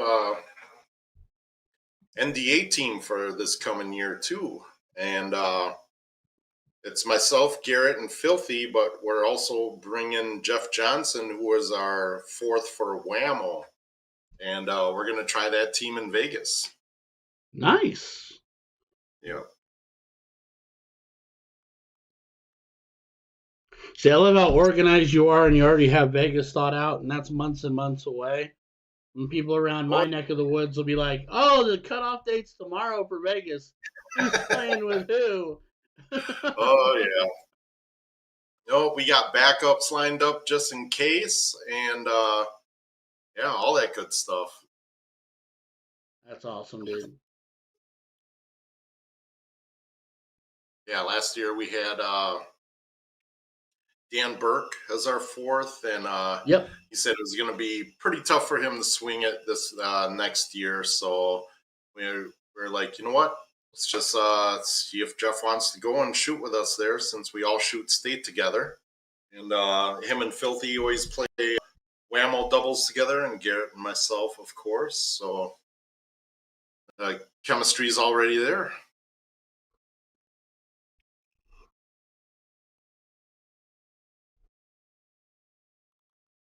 Chris Watson with a bit of a lead here. Not a lot of a lead, but a bit of a lead. And plus he's up a game, so he can kind of play aggressive this second leg from the 2 slot. We do hope that Mr. Steve isn't in too much pain. I know as Nick was reporting he was hurting a bit. Hopefully he's not getting him too bad. Yeah, he's doing good, whatever the pain it is he's going through.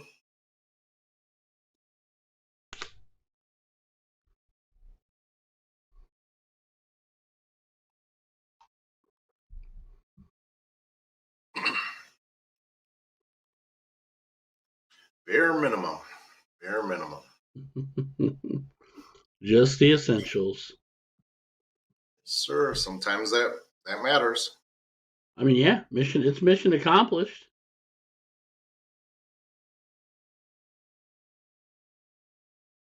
Door's still open.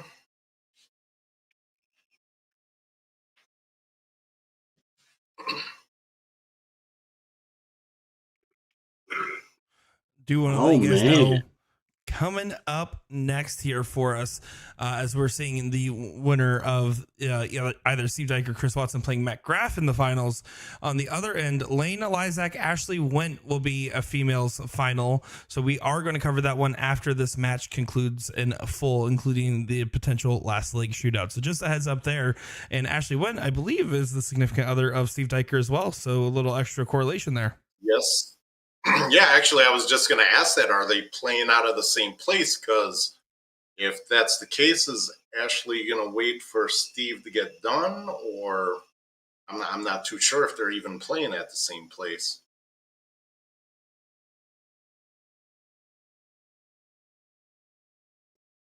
They are. Okay. So we might not get that stream with Lane versus Ashley. Well, we will, because they're not at a streaming bar this time. They are not at Black Saddle like they normally would be. They're at the Whiskey Barrel today. But I do understand. Okay. I realized what was happening there. So they normally would play at Black Saddle, but I think it was because of those singular streaming board and Matt Graff playing there that was kind of like the logic of playing at different locations. I also think Steve probably didn't have high expectations going today. Maybe didn't want to be on the main camera of the stream, although he is aware that he is on stream as well. That could be it. And here I'm looking at that, I'm thinking Steve's on the stream because I could see him in that bottom left corner of the board. So yeah, maybe I'm getting too old. Thank God it's not my birthday today. Steve has to have it. And he gets it.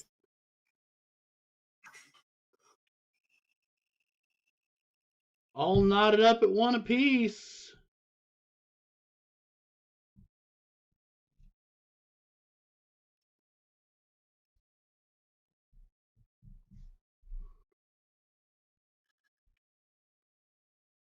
So kind of start Steve gets one triple. He's the 140. Ooh. 95.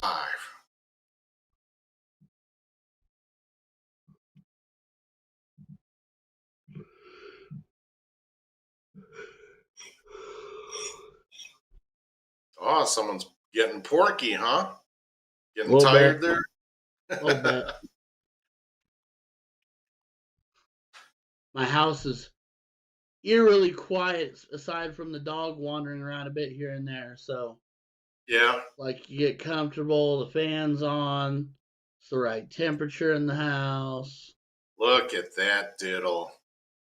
180 for Lane.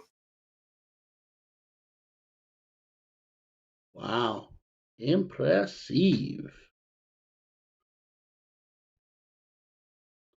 Obviously, we will, again, still continue covering the full of the other match, but it looks like they're getting some credits, so we'll take a quick peek on over here. And yeah, you can definitely see that is the same bar that Steve Dyker is also playing at for Ashley.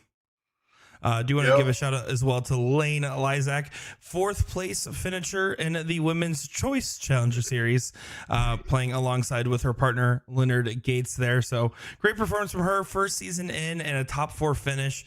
Leaves a lot of hope for what else she can do in the future as well. Oh, exactly. I mean, she is just such a great talent, and her parents both shoot darts and everything down there in Texas. So yeah, I mean, she has good teachers and a lot, she's surrounded by great mentors down there in her area. She's only going to get better, which is scary because she's already good. Chris Watson with a bit of an off first round. Steve pounces on it with the hat trick, but here comes Chris. Getting the ship righted.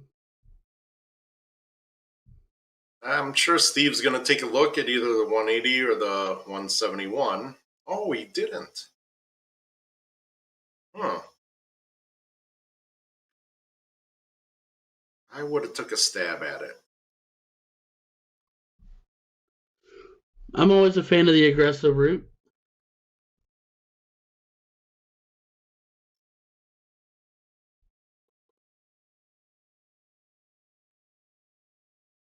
But another hat trick here gets him down. Interesting take here. Yeah.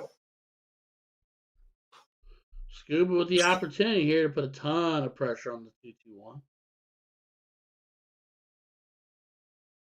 He's got the first look. Oh, he stayed.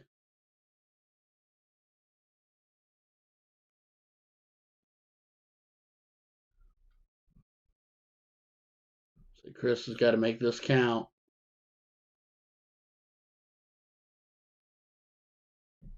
Plenty of pressure. Leave 115.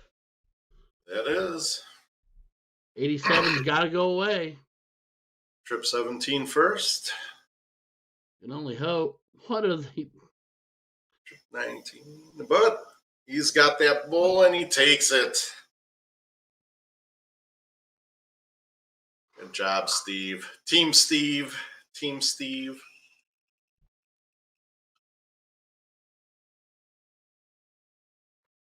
Speaking of Steve, there's Ashley, and she is shooting pretty good. She's hanging right in there with Lane.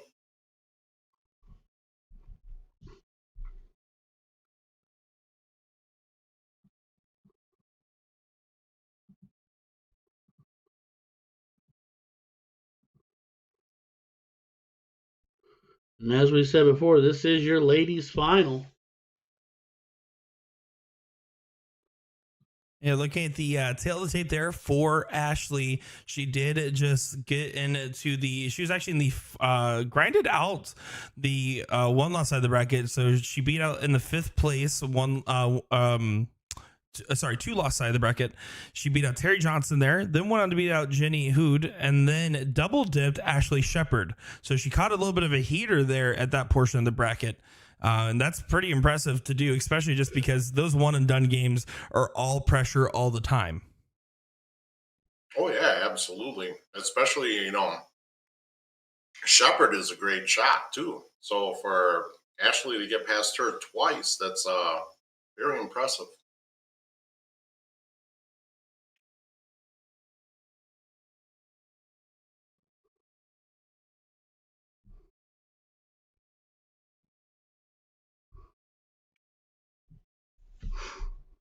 And plus, both these ladies are already qualified for that elite finale there. All they're playing for right now is $50 extra. So that is important to note. And then, of course, Ashley's looking forward to having a good run. I think she built up a lot of confidence from the CDI, even though it wasn't the deepest run. She was paired up with Mike Bologna for that. And she played pretty well there, and I think she's just getting more and more experience getting to these finals, doing these deep runs. I remember her playing well at NDA. I really think her performance has been trending upwards for the last 12 months. And, you got to look at it, too. I mean, she has Steve there, Steve Diker, I would actually date him if he made me better at darts. Careful what you wish for, buddy. Yeah, that's true. That's true. Well, we always talk about me and Steve Diker, Scuba. We always talk about we're either going to do a Team Steve or a Team Asian Invasion or something, but we haven't yet. So we always play against each other. For those that don't know, I'm Filipino, so I am Asian also. So I keep telling you, I'm ready for that hot lumpia spot, my guy. Mm-hmm. Or the pollo adobo. I'll let you pick. We can do that. Definitely.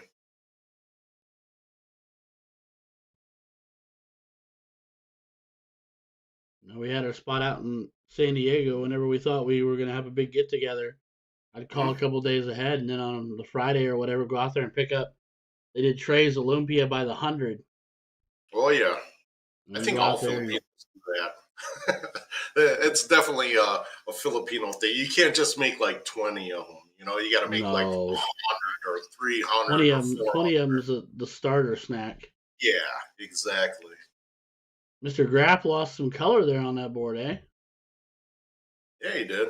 So earlier when we were watching Matt Graff play, we were watching him play against which I don't remember exactly which opponent it was off the top of my head actually, but we were actually using the opponent's game screen. They were both at streaming locations here.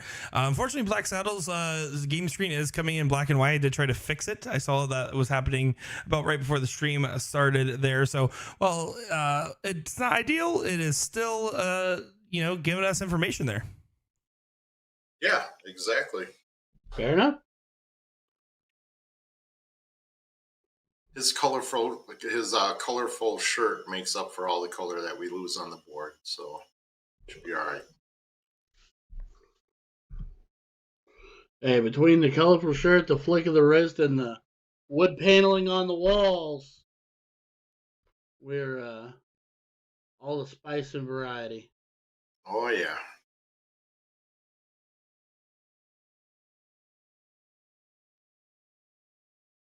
These ladies are putting on a bit of a show, and I like Yeah, it. they are. They're both shooting pretty good.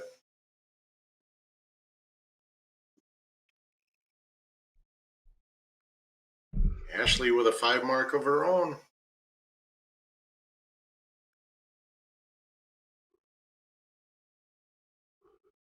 Back and forth fives. Oh, yeah. Look at that. Okay. Wow. All right, I wonder what miracle bullshooter she's shooting on, because the light coming down from that thing almost seems like it's like from the heavens versus the LEDs we're used to seeing. Oh, that Just the way it lights up. I think it's just the angle of the camera, but yeah, that could be. it's just making me giggle because it looks like a light show. Like this board professionally lit by.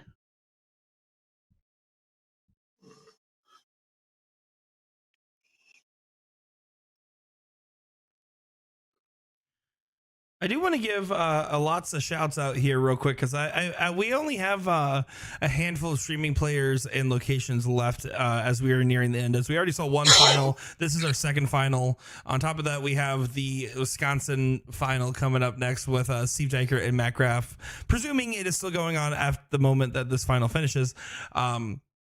But right now, we actually have all 6 of our remaining stream boards and 6 of our 7 players that were playing at streaming locations currently in matches. So I do want to give a shout out to the remaining players that are still fighting along. Jackie Beers, Matt Graff, Brad Bryce, Lane Lyzak, Todd Hampton, John Edwards, and Christine Adams there. So thank you for playing at a streaming location, and thank you for having a good run and give us plenty of content to watch as we'll have plenty of matches to jump to after. Absolutely. Yeah, I think you make a valid point. I mean, if you want to win, you make sure you shoot at a streaming bar, or if your bar doesn't have it, make sure they get hooked up with the stream. And you yes. Or at least be in the top 4. Also, yes. Unless you're me, you don't win on the stream boards in these events.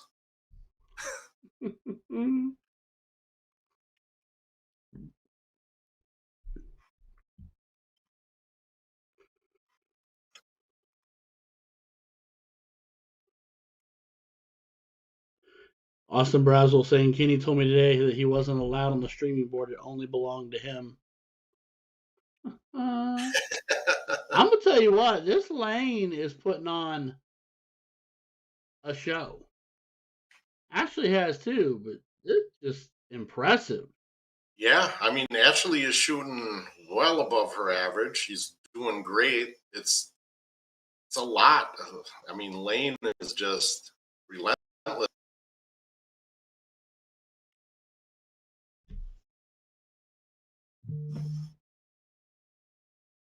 Just a 4-1. Round of applause for those ladies for duking it out. And almost like it was scripted just in time to start our other final here, as Matt Graff, Steve Diker right now starting leg number 1 here of that final. Steve Diker only having 1 loss, so we'll need to get double dipped. Matt Graff needing to get triple dipped. And of course, congratulations to Lane Lysak winning that 2 straight over Ashley Wynn. And congratulations to both those ladies. Looking forward to seeing both of you in the elite finale. Very good job, ladies. Matt Graff taking it straight back to 1986. They had color TVs in 86. Good mercy. That is back-to-back 9s for the boys. I don't know what Steve did to make him angry, but you know, it's not gonna do it. That is just on fire.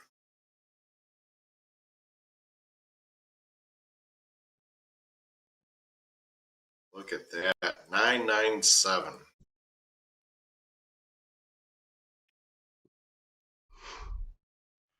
Another one of our streaming competitors just made the finals as of a couple seconds ago. Todd Hampton going to be going in the finals against Jason Gosnell Jr. So do want to give you congratulations over there, and hopefully we'll get a chance to take a peek at that, depending again on timing. It's always about the timing. You hear that, Maloney? Always about the timing. And all stats matter. Yep. Matt is just going to town. Yeah, Matt's just having himself a day right now. It's That's his world. We are just living in it. Telling you. Steve thought he was in pain before. Oh, man. Matt is just putting another hurting on him.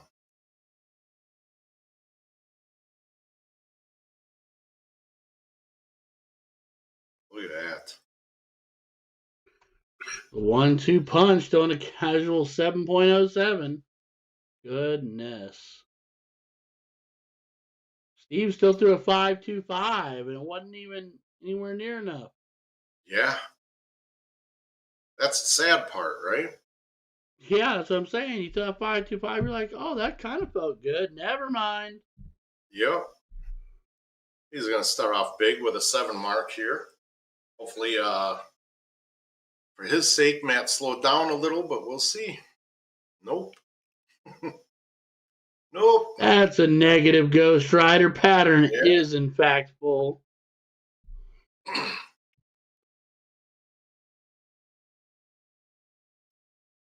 think most of this is for bragging rights up there in Green Bay area. That's what it is.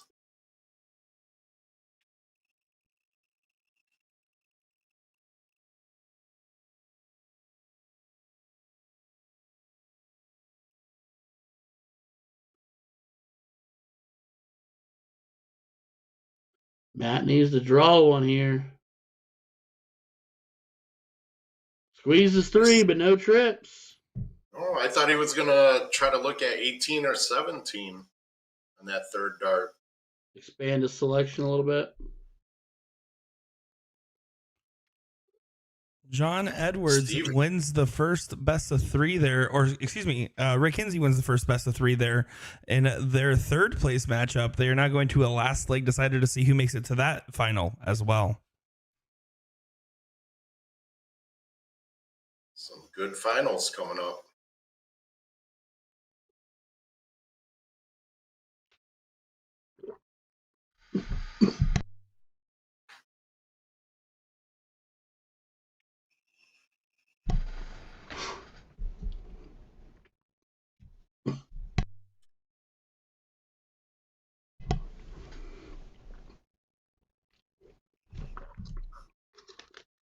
Good switch. I agree with that.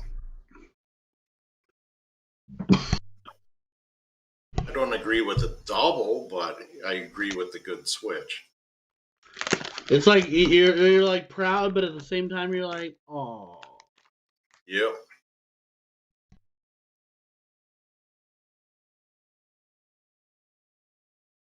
Door's still open for a 9. Nope, not anymore.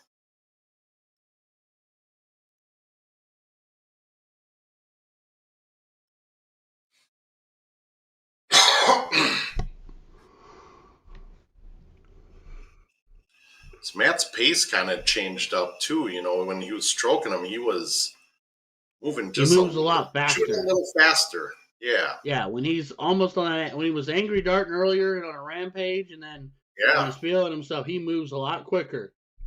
yep. Now he's taking He his slows time. down He a gets, lot. He slows down a lot when he's really thinking it. yep. His arm is setting and everything. Before it was just one fluent flow.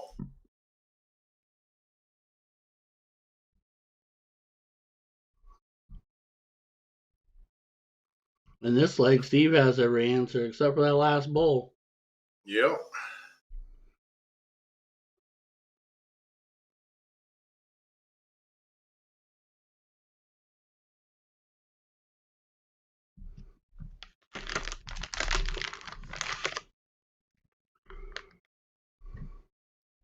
One bowl to Big hat seal the trick, deal. Matt.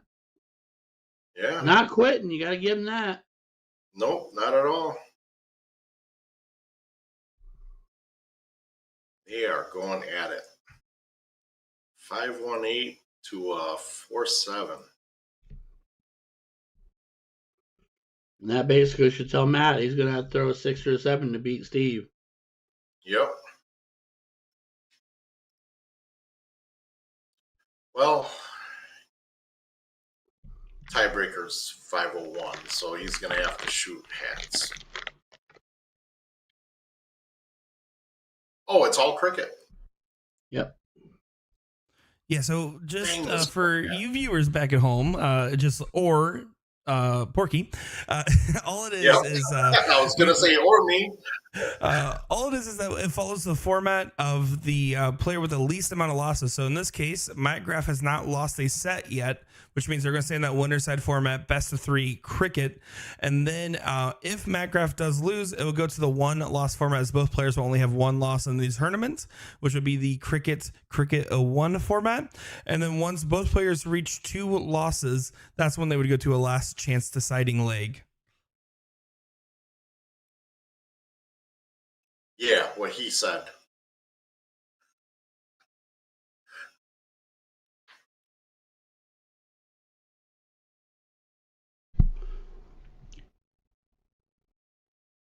So if Matt wins this, it's all over, right, Nick? Nope. They go one more, I believe. Because Steve has 1 loss, right? I believe. That is correct. Yes. Steve has 1 Okay. loss. So Yeah, Steve has 1.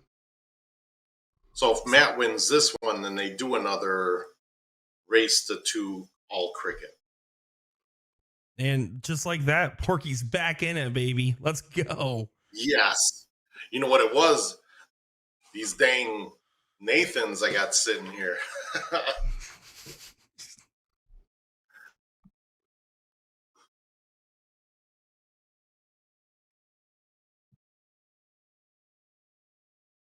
They're a little cold, but that's all right. Cold hot dogs are a lot like cold pizza. They work out just fine. Oh, definitely not going to stop me from eating and taking a big bite.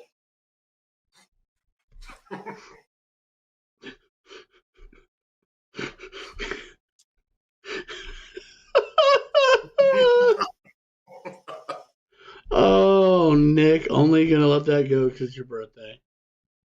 Yep. That's your birthday present. Mm. That was fantastic.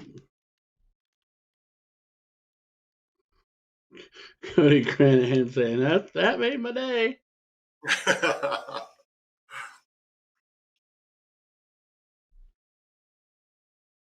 Steve Where jumping were up you? on another Where were bus. you with that thought process, Nick, when he was playing with the Maloney cutout? So Jeez. fun fact. So I actually have it set up so you guys can see each other's faces and also what I'm looking at, what is about to be on stream, and also what is currently on stream, right? But from my point of view, because of all the other screens I have going on and all the things setting up, I can only see the preview and what is actually going out there. So I actually can't see your guys' face for a majority of the time. Fun fact. So but occasionally when I can hear Porky eating, it makes it really easy to know to cut to them really quick. When we can hear Porky chewing. Yeah, if you can't see anything, you just got to listen for the chewing or the snoring.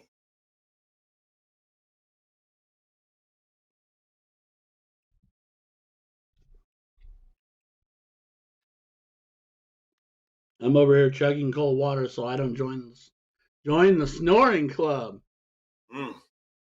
That bad, huh? I'm comfortable. I got the chair. I'm just like,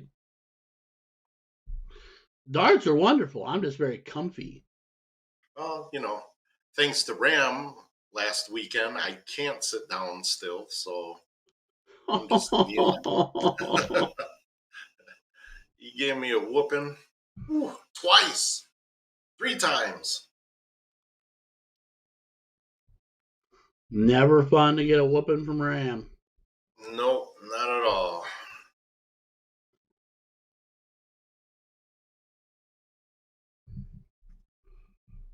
This, one more single. Oh, and he went double. He did the Maloney double.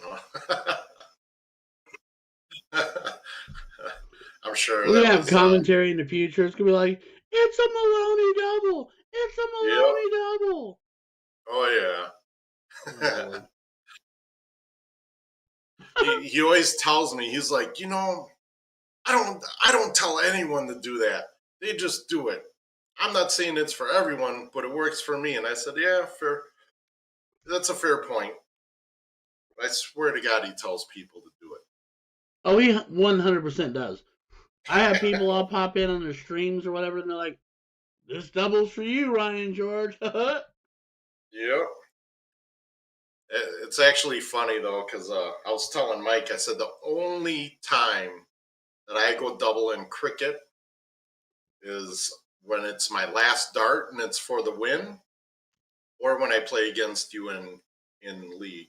So every time Garrett and I play against him in the no cap league, I always make it a point to go doubles in cricket.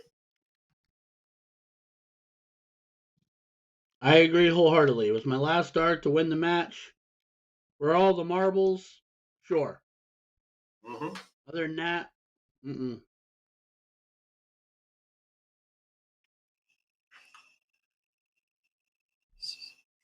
All right, Mr. Hampton. Yeah, to give you guys context of what we are looking at here, that's going to be Todd Hampton, Jason Gosnell Jr. playing against each other in that final as well. We have that going on just while they're setting up the board over there, and then we'll cut back over, get full coverage to the All-Wisconsin final, and hopefully get back in time for this one, as it looks like things are about to get underway over there. We'll join back in after they finish the diddle between Matt and Steve. And what bracket are Todd and Jason in? Oh, number 4. 3? 4. Is it 4? Okay.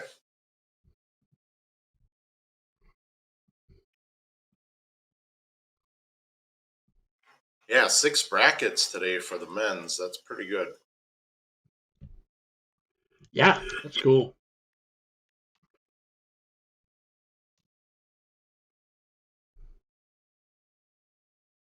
So it looks like Matt is going to win the diddle over Steve Diker.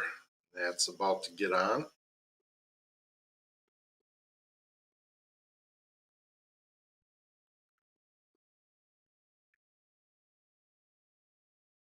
And Matt won that first. All right, Matt gets to go.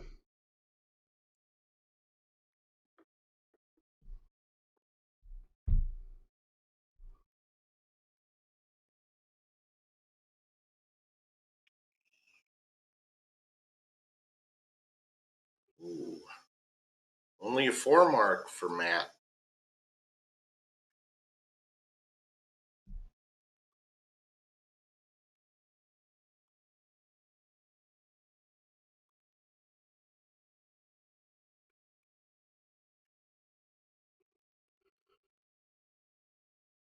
Scuba goes 6 on the 19s, and for the record and just official thought process, Gosnell Jr. just won the leg against Todd Hampton, hitting 3 bowls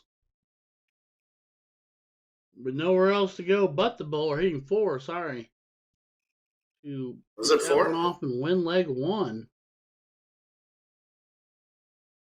Steve is going to take a look, and he does, and he hits it. It's a huge 9. Steve, when he is I've been around Steve once or twice in person, but more on watching him more on streams than anything else. And it just seems to me when he is flowing for real, that kid flows. Oh yeah, it's incredible. He's shot almost back to back perfect cricket games against me at Whammo one year, and I felt like I was beat like a stepchild, man. We were laughing about it because I don't know what got into me, but I wasn't going to give you any room to come back, and he definitely didn't. And I mean, he shot incredible. I mean, that's exactly what he's doing today. I'm seeing the same thing. It's bringing back bad memories of when he did that to me. When he put the whooping on you. Oh yeah. And it's one of those things where you stand there and you're watching it and it's crushing your soul because it's happening to you. But at the same time, you're like in awe because if you want to be competitive, but if you like the person you're playing in general as a person, you're going to be like, I love it because it's a beautiful thing to watch, but it just sucks that it's happening to me. Yep, absolutely. And he's shooting the same way right now. Like he is in full flow right now. Look at that. Another 9. Woo!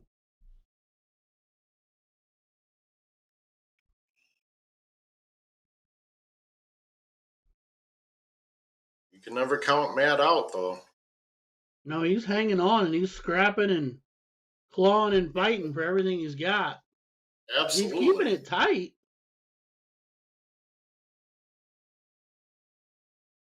But every time he gets close enough, Oh, that might be the window. That could be a game changer there. See what Matt does with it. First one's good. Oh. Ooh, I don't know about that one. Yeah.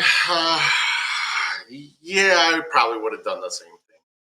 High risk, high reward. High risk, high risk.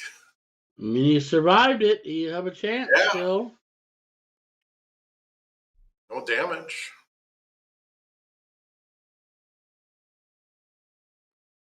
Oof.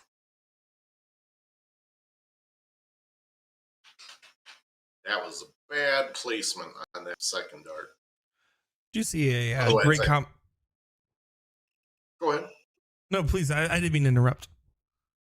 Oh, no. I was just saying, I think if that placement on that second dart above that trip 15, I think he would have stayed there with the third dart. Do you see a comment here from Super 8 saying, doesn't that Thaxton girl, that's going to be Taylor Thaxton, throw darts backwards? I'm not sure her orientation of her barrels, but I will say I want to give a huge shout out to her, Jessica Melton, Jillian Phillips, the ladies that showed up to the Bull Shooter Invitational Shootout. I know it's not always the most fun thing to go against a field like that because it is a hard field to go against, but those ladies came out, they showed up, and they still played their matches, getting a couple games won, I think even a match won as well. And we saw Taylor Thaxton play Daniel Zapata from Spain, and only barely losing out in the last leg decider there. So I do want to give a huge shout out to the Thaxton girl, aka head of the household there. Yeah, she is. She's incredible player. Her and her husband both awesome people, awesome players. Always good to run into them at a tournament. I mean, Carrie's okay. Taylor's fantastic. And I do know the orientation of her barrel, and she does not throw them backwards. But she does throw them very well. And she throws hard. That girl launches the dart. She does. But she is the better of the head of the household, the better looking in the household, and the overall gold medalist of said household. But Carey is also quite fantastic in his own right. Yes, we just don't tell him that because he's left-handed. So Good old Kerry. I hope he's not watching the stream. I mean, if he is, my phone might buzz here in a minute. If it's not, it's fine too. Oh yeah, I'm sure. We know he at least watches back at some point in time or not, because he clipped the segment for the bull shooter when they were walking through the bracket, and Nick and everybody was like, "Yeah, nah, I don't know about Kerry. Moving on." And he was like, "Don't know about me, huh? Okay." Yeah, the Thaxons are a great duo for sure in general, right? I mean, I'm a big fan of them both. They are both just top notch people to hang around with, talk with, and very smart dart players as well. They have a great mentality with the game. So if you're one of those people that wants to like hear that perspective, I mean, both of them can give you to it from the female side of the game, the male side of the game, and just the game in general there. It's really incredible, and I loved their interview. They did it together for us when we were talking with them pre-invitational shootout, and the fact that they were side by side, the only husband and wife to make that qualification in the bull shooter history, at least. It was really cool to see. And on top of that, I believe, if I'm not mistaken, that Taylor had the hardest quote of all the interviews as we were doing like notable quotes. And she said, when Alex Spellman came out, posted saying that he was looking for the three-peat, all I could think was, you are not getting it this year. Wow. The haterade is strong with this one. She did go on to say very nice things about Alex Spellman. Let's not take it fully out of context, but I will say that quote goes so hard. No, and you know what? And out of the two of them, Taylor is absolutely the one that was the most likely to say it. Period. Yep. Oh yeah. And so I have a question. Do they shoot the mixed doubles tournaments together also, or do they find different partners? So, in my experience, they have played a lot of mixed together, and then even open events together when it's lined up properly. But I've also seen them throw with other people. So, okay, I'm talking like let's say they were going to go play in Chicago, the bull shooter in Chicago. I can't remember if they shot together or if they played with other people. I can't remember. Did you see a great question? In Columbus, I do believe they threw together. The Columbus bull shooter. I don't know about Chicago.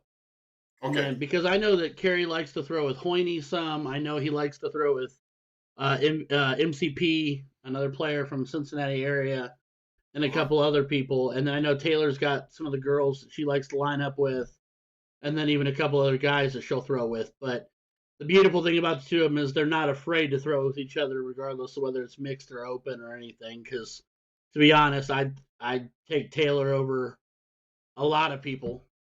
Because she's just fierce, and that's what I really like about her.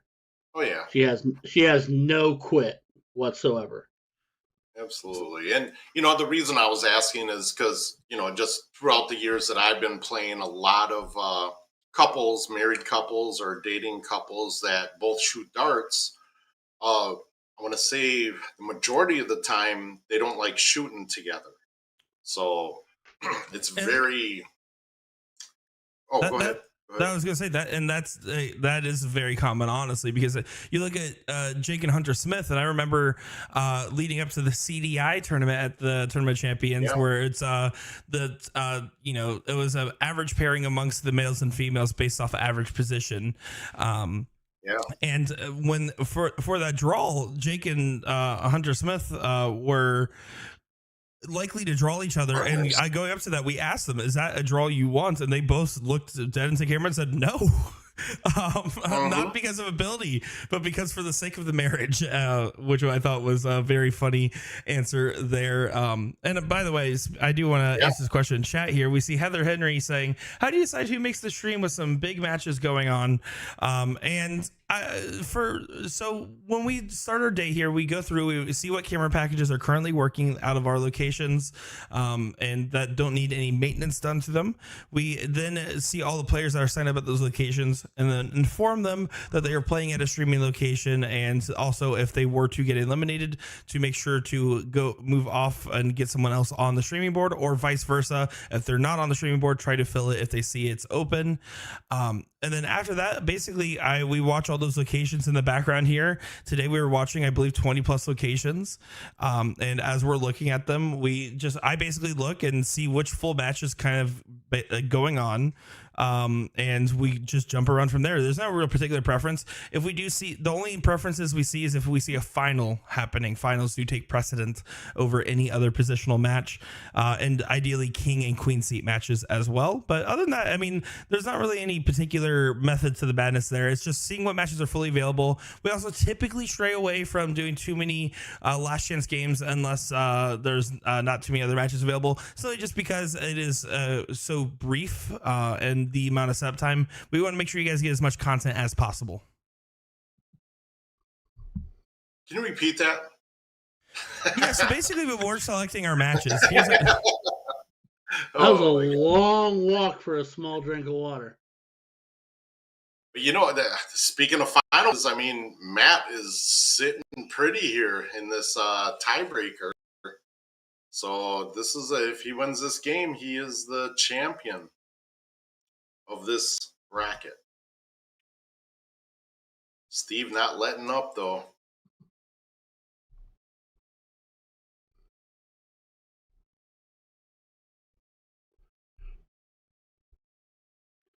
Say at this point, it's kind of Matt's to lose, especially now.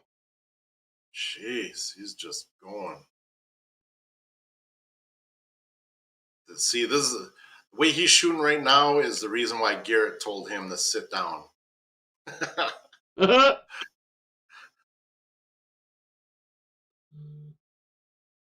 You know what? Scuba throwing it in to try to see what he could do with it, and I'm not mad at it. No, not at all. Sometimes he's only down 26 points. Yep. I mean, it's doesn't technically have darts in hand. No, not impossible, but he can grab not anymore. Matt just prolonging the agony by missing all those bulls the last round. Double bull first dart. Nope. There it is. 1 and a 2.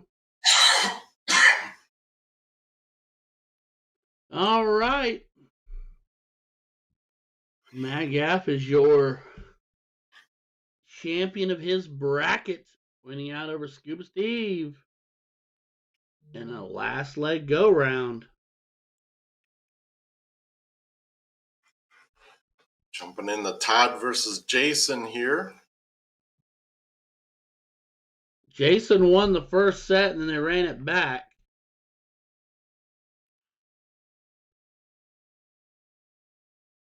And Todd is driving the bus right now in this leg and ends at 5-6-3.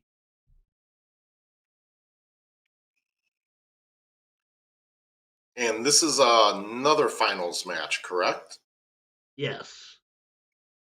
And who has the hill? Jason has the hill. Okay. Gotcha. I was too lazy to click the other window and check the bracket myself. Fair. Yeah, Jason has the hill. Which also means if you won that first set, like you said there, which I'm glad you noticed that, because unfortunately I was spread a little thin there, making sure we weren't getting any other matches or whatnot on the go around. But if that's the case, Jason here is 2 legs away from winning this all then, because that would give Todd his second loss in the first set there. Right. Yep.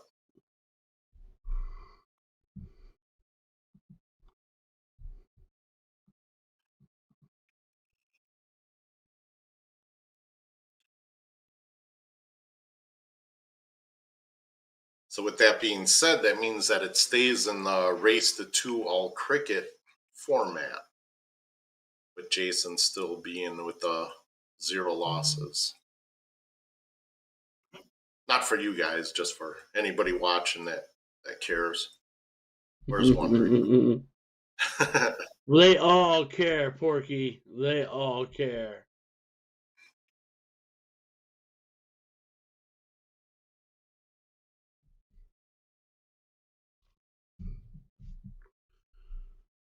All right, Todd, what are you going to do here, buddy?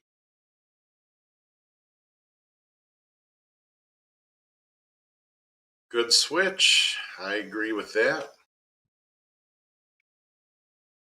Give him that clear shot.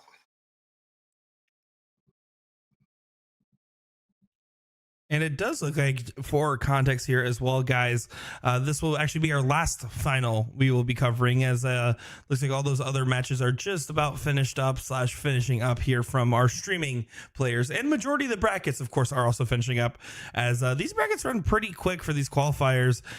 They've been running for 5 hours now, and you have in total 8 different brackets, a majority of them finished or finishing currently. Wow, that is quick. That's fast. It's almost as fast as I move around the buffet line.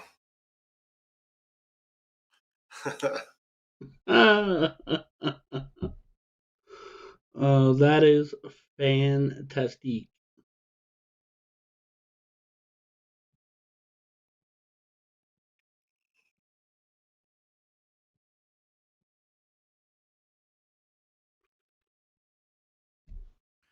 Heather Jason Henderson working on just keeping himself out in front.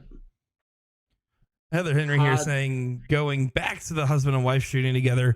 I love shooting with my husband. I am 49 and started shooting at 20, and he was 22.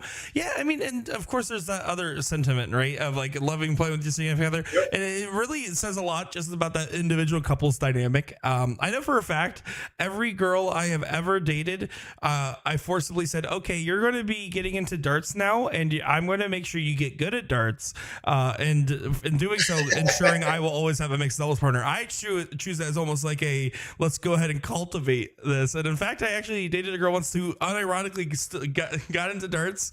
And then eventually, after that relationship ended, I've found out to this day she still does play darts, just locally in where she lives now. So, you know, hey, that's how you get some more female dart participation, just by dating Nick Teixeira. Anyways, guys, my Tinder.com/Nick D does things.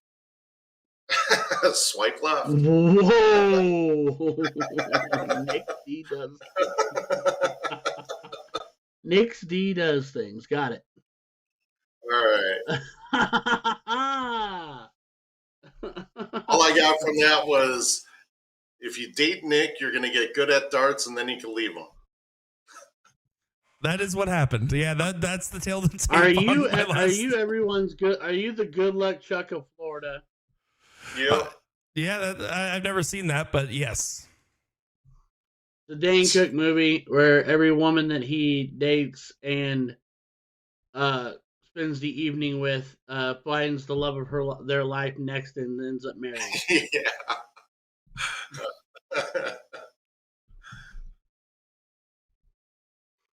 Todd running the risk it for the biscuit strategy here. Down in legs, down in points, but with the wedge.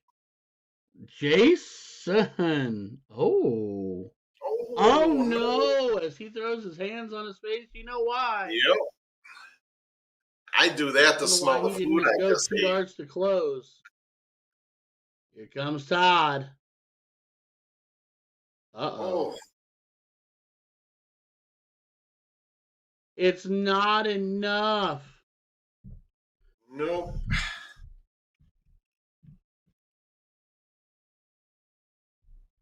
He still went back to the same thought process. It worked. There it is. Scared the heck out of me.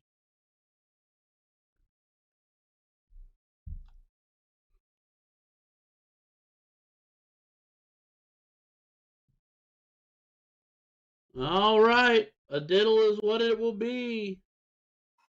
Am I correct in saying if Jason wins this, it's all over? Yes, sir. All right. 95. Keep it straight and hit a triple, and you're sitting pretty.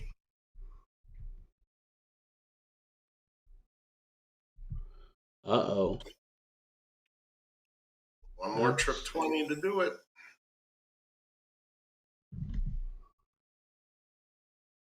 Or 25. Ooh. 25 would have been 90. Oh, yeah. Never mind. Wrong way.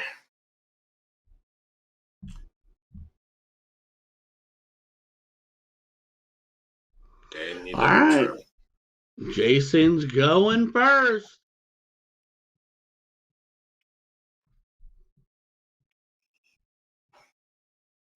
This could be a big, big open. Yeah. Needs to absolutely come out Or setting it the could- tone. Not quite like that. Nope.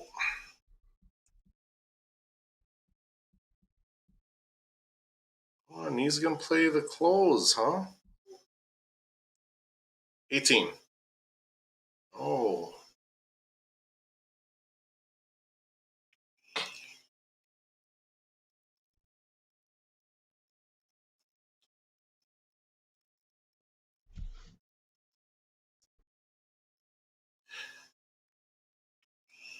Todd might be in a squeak of trouble here.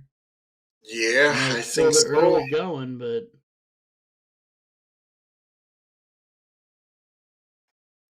That was definitely a different route to take.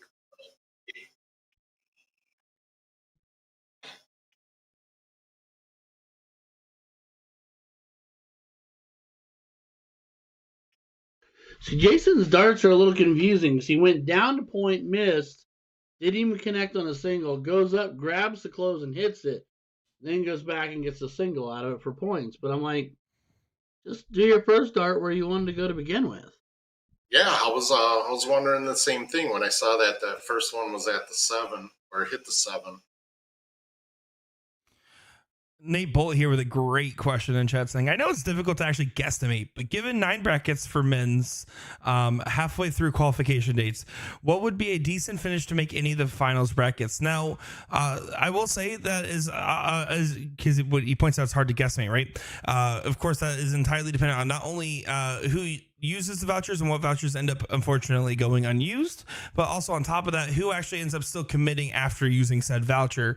Last year there was sixth place, top 6 was basically guaranteed for the elite, with a couple of 7th places also sneaking in, even though the guarantee is only for the top 4. But this year there is a additional finale, so there's 4 in total now, so it's even harder to guess than ever. I would say, I mean, again, 5th, 6th is the safest place if you want to try to get to the top of the finale. But of course, you make a finale anyways, even if you go 3 and out like I did in my one and only qualifier I ever played.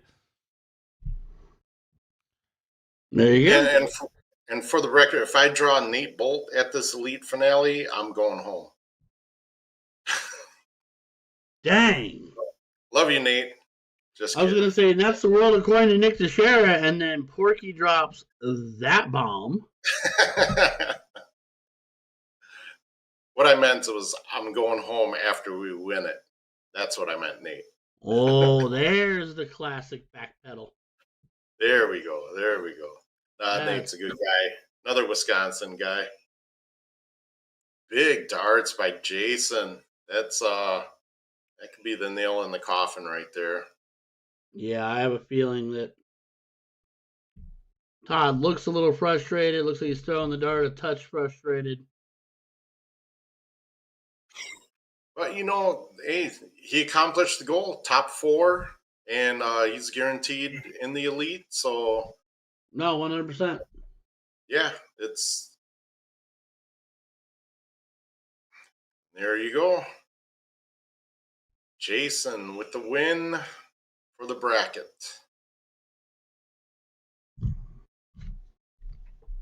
Yes. Crazy. Senior Gosnow getting it done.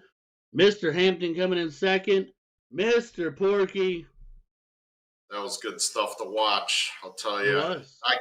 I can finish these up. They've been sitting there a little cold, but I'm ready. I think 8 hot dogs might be my limit. I've been dieting. Woo! That sounds like indigestion. Upset Sounds like stomach, something. diarrhea. All right, Mr. Boy. Porky. Well, our day has come to a conclusion. We saw a plethora of matches, a handful of finals. Nick did an okay job on production, birthday, and all that stuff. You know, whatever. Exactly. Yep. You I'm enjoy gonna go yourself, eat. buddy. I had fun. Yep. I'm gonna eat the cake or the cookies that I bought them. So happy birthday again, Nick. Happy birthday to everybody that has a birthday today. Mike LaQuire, Chris Trinidad, Daryl Nayakin. I always have a problem with his last name. I'm trying to think of who else today. A lot of birthdays today, man. I'll tell you that. So Martha happy Stewart birthday and to Tom everyone. Brady I'm as gonna eat a well. cookie for you all. What's no that? one cares about Martha Stewart or Tom Brady. That's true. That's true. Snoop Dogg does. Snoop and Martha, they're tight. Snoop is the United States mascot for the Olympics from here on out. Oh, yeah. He's been doing some good stuff out there. Living his best life. All right, ladies and gentlemen, Sure. thank you for tuning in. I do believe we're doing it again on the weekend of the 13th, right there, or 15th, Nick? So, yeah, to let you guys know what's coming up next Monday, we're going to be having, again, that WCS finals there, and that is going to be Chrissy Gribble's team going up against Cheyenne Richards' team, a repeat of last year's final. Let's see how the results shape out this time. And then next Saturday will be our third qualifiers, and then on the 17th, that last Saturday, will be the last of the qualifiers. August 12th, also on top of that, will be the announcement bracket for Season 7 of the Cricket Singles Challenge Challenger Series. Yes, that's right. That's what the C stands for in that acronym. Anyways, guys, looking forward to it. Yeah, those will be our shows coming up. If you want to stay in touch, make sure to follow on USA Darts or Partners Playing Darts to stay up to date with all your notifications. Make sure to support Cincy Event Streamings. Make sure to support AKA Porky as well. Yes, sir. Thank you All very righty, much. well, Thanks ladies and for- gentlemen. Yeah, thanks for tuning in, everyone. Hope you enjoyed it. I know I did.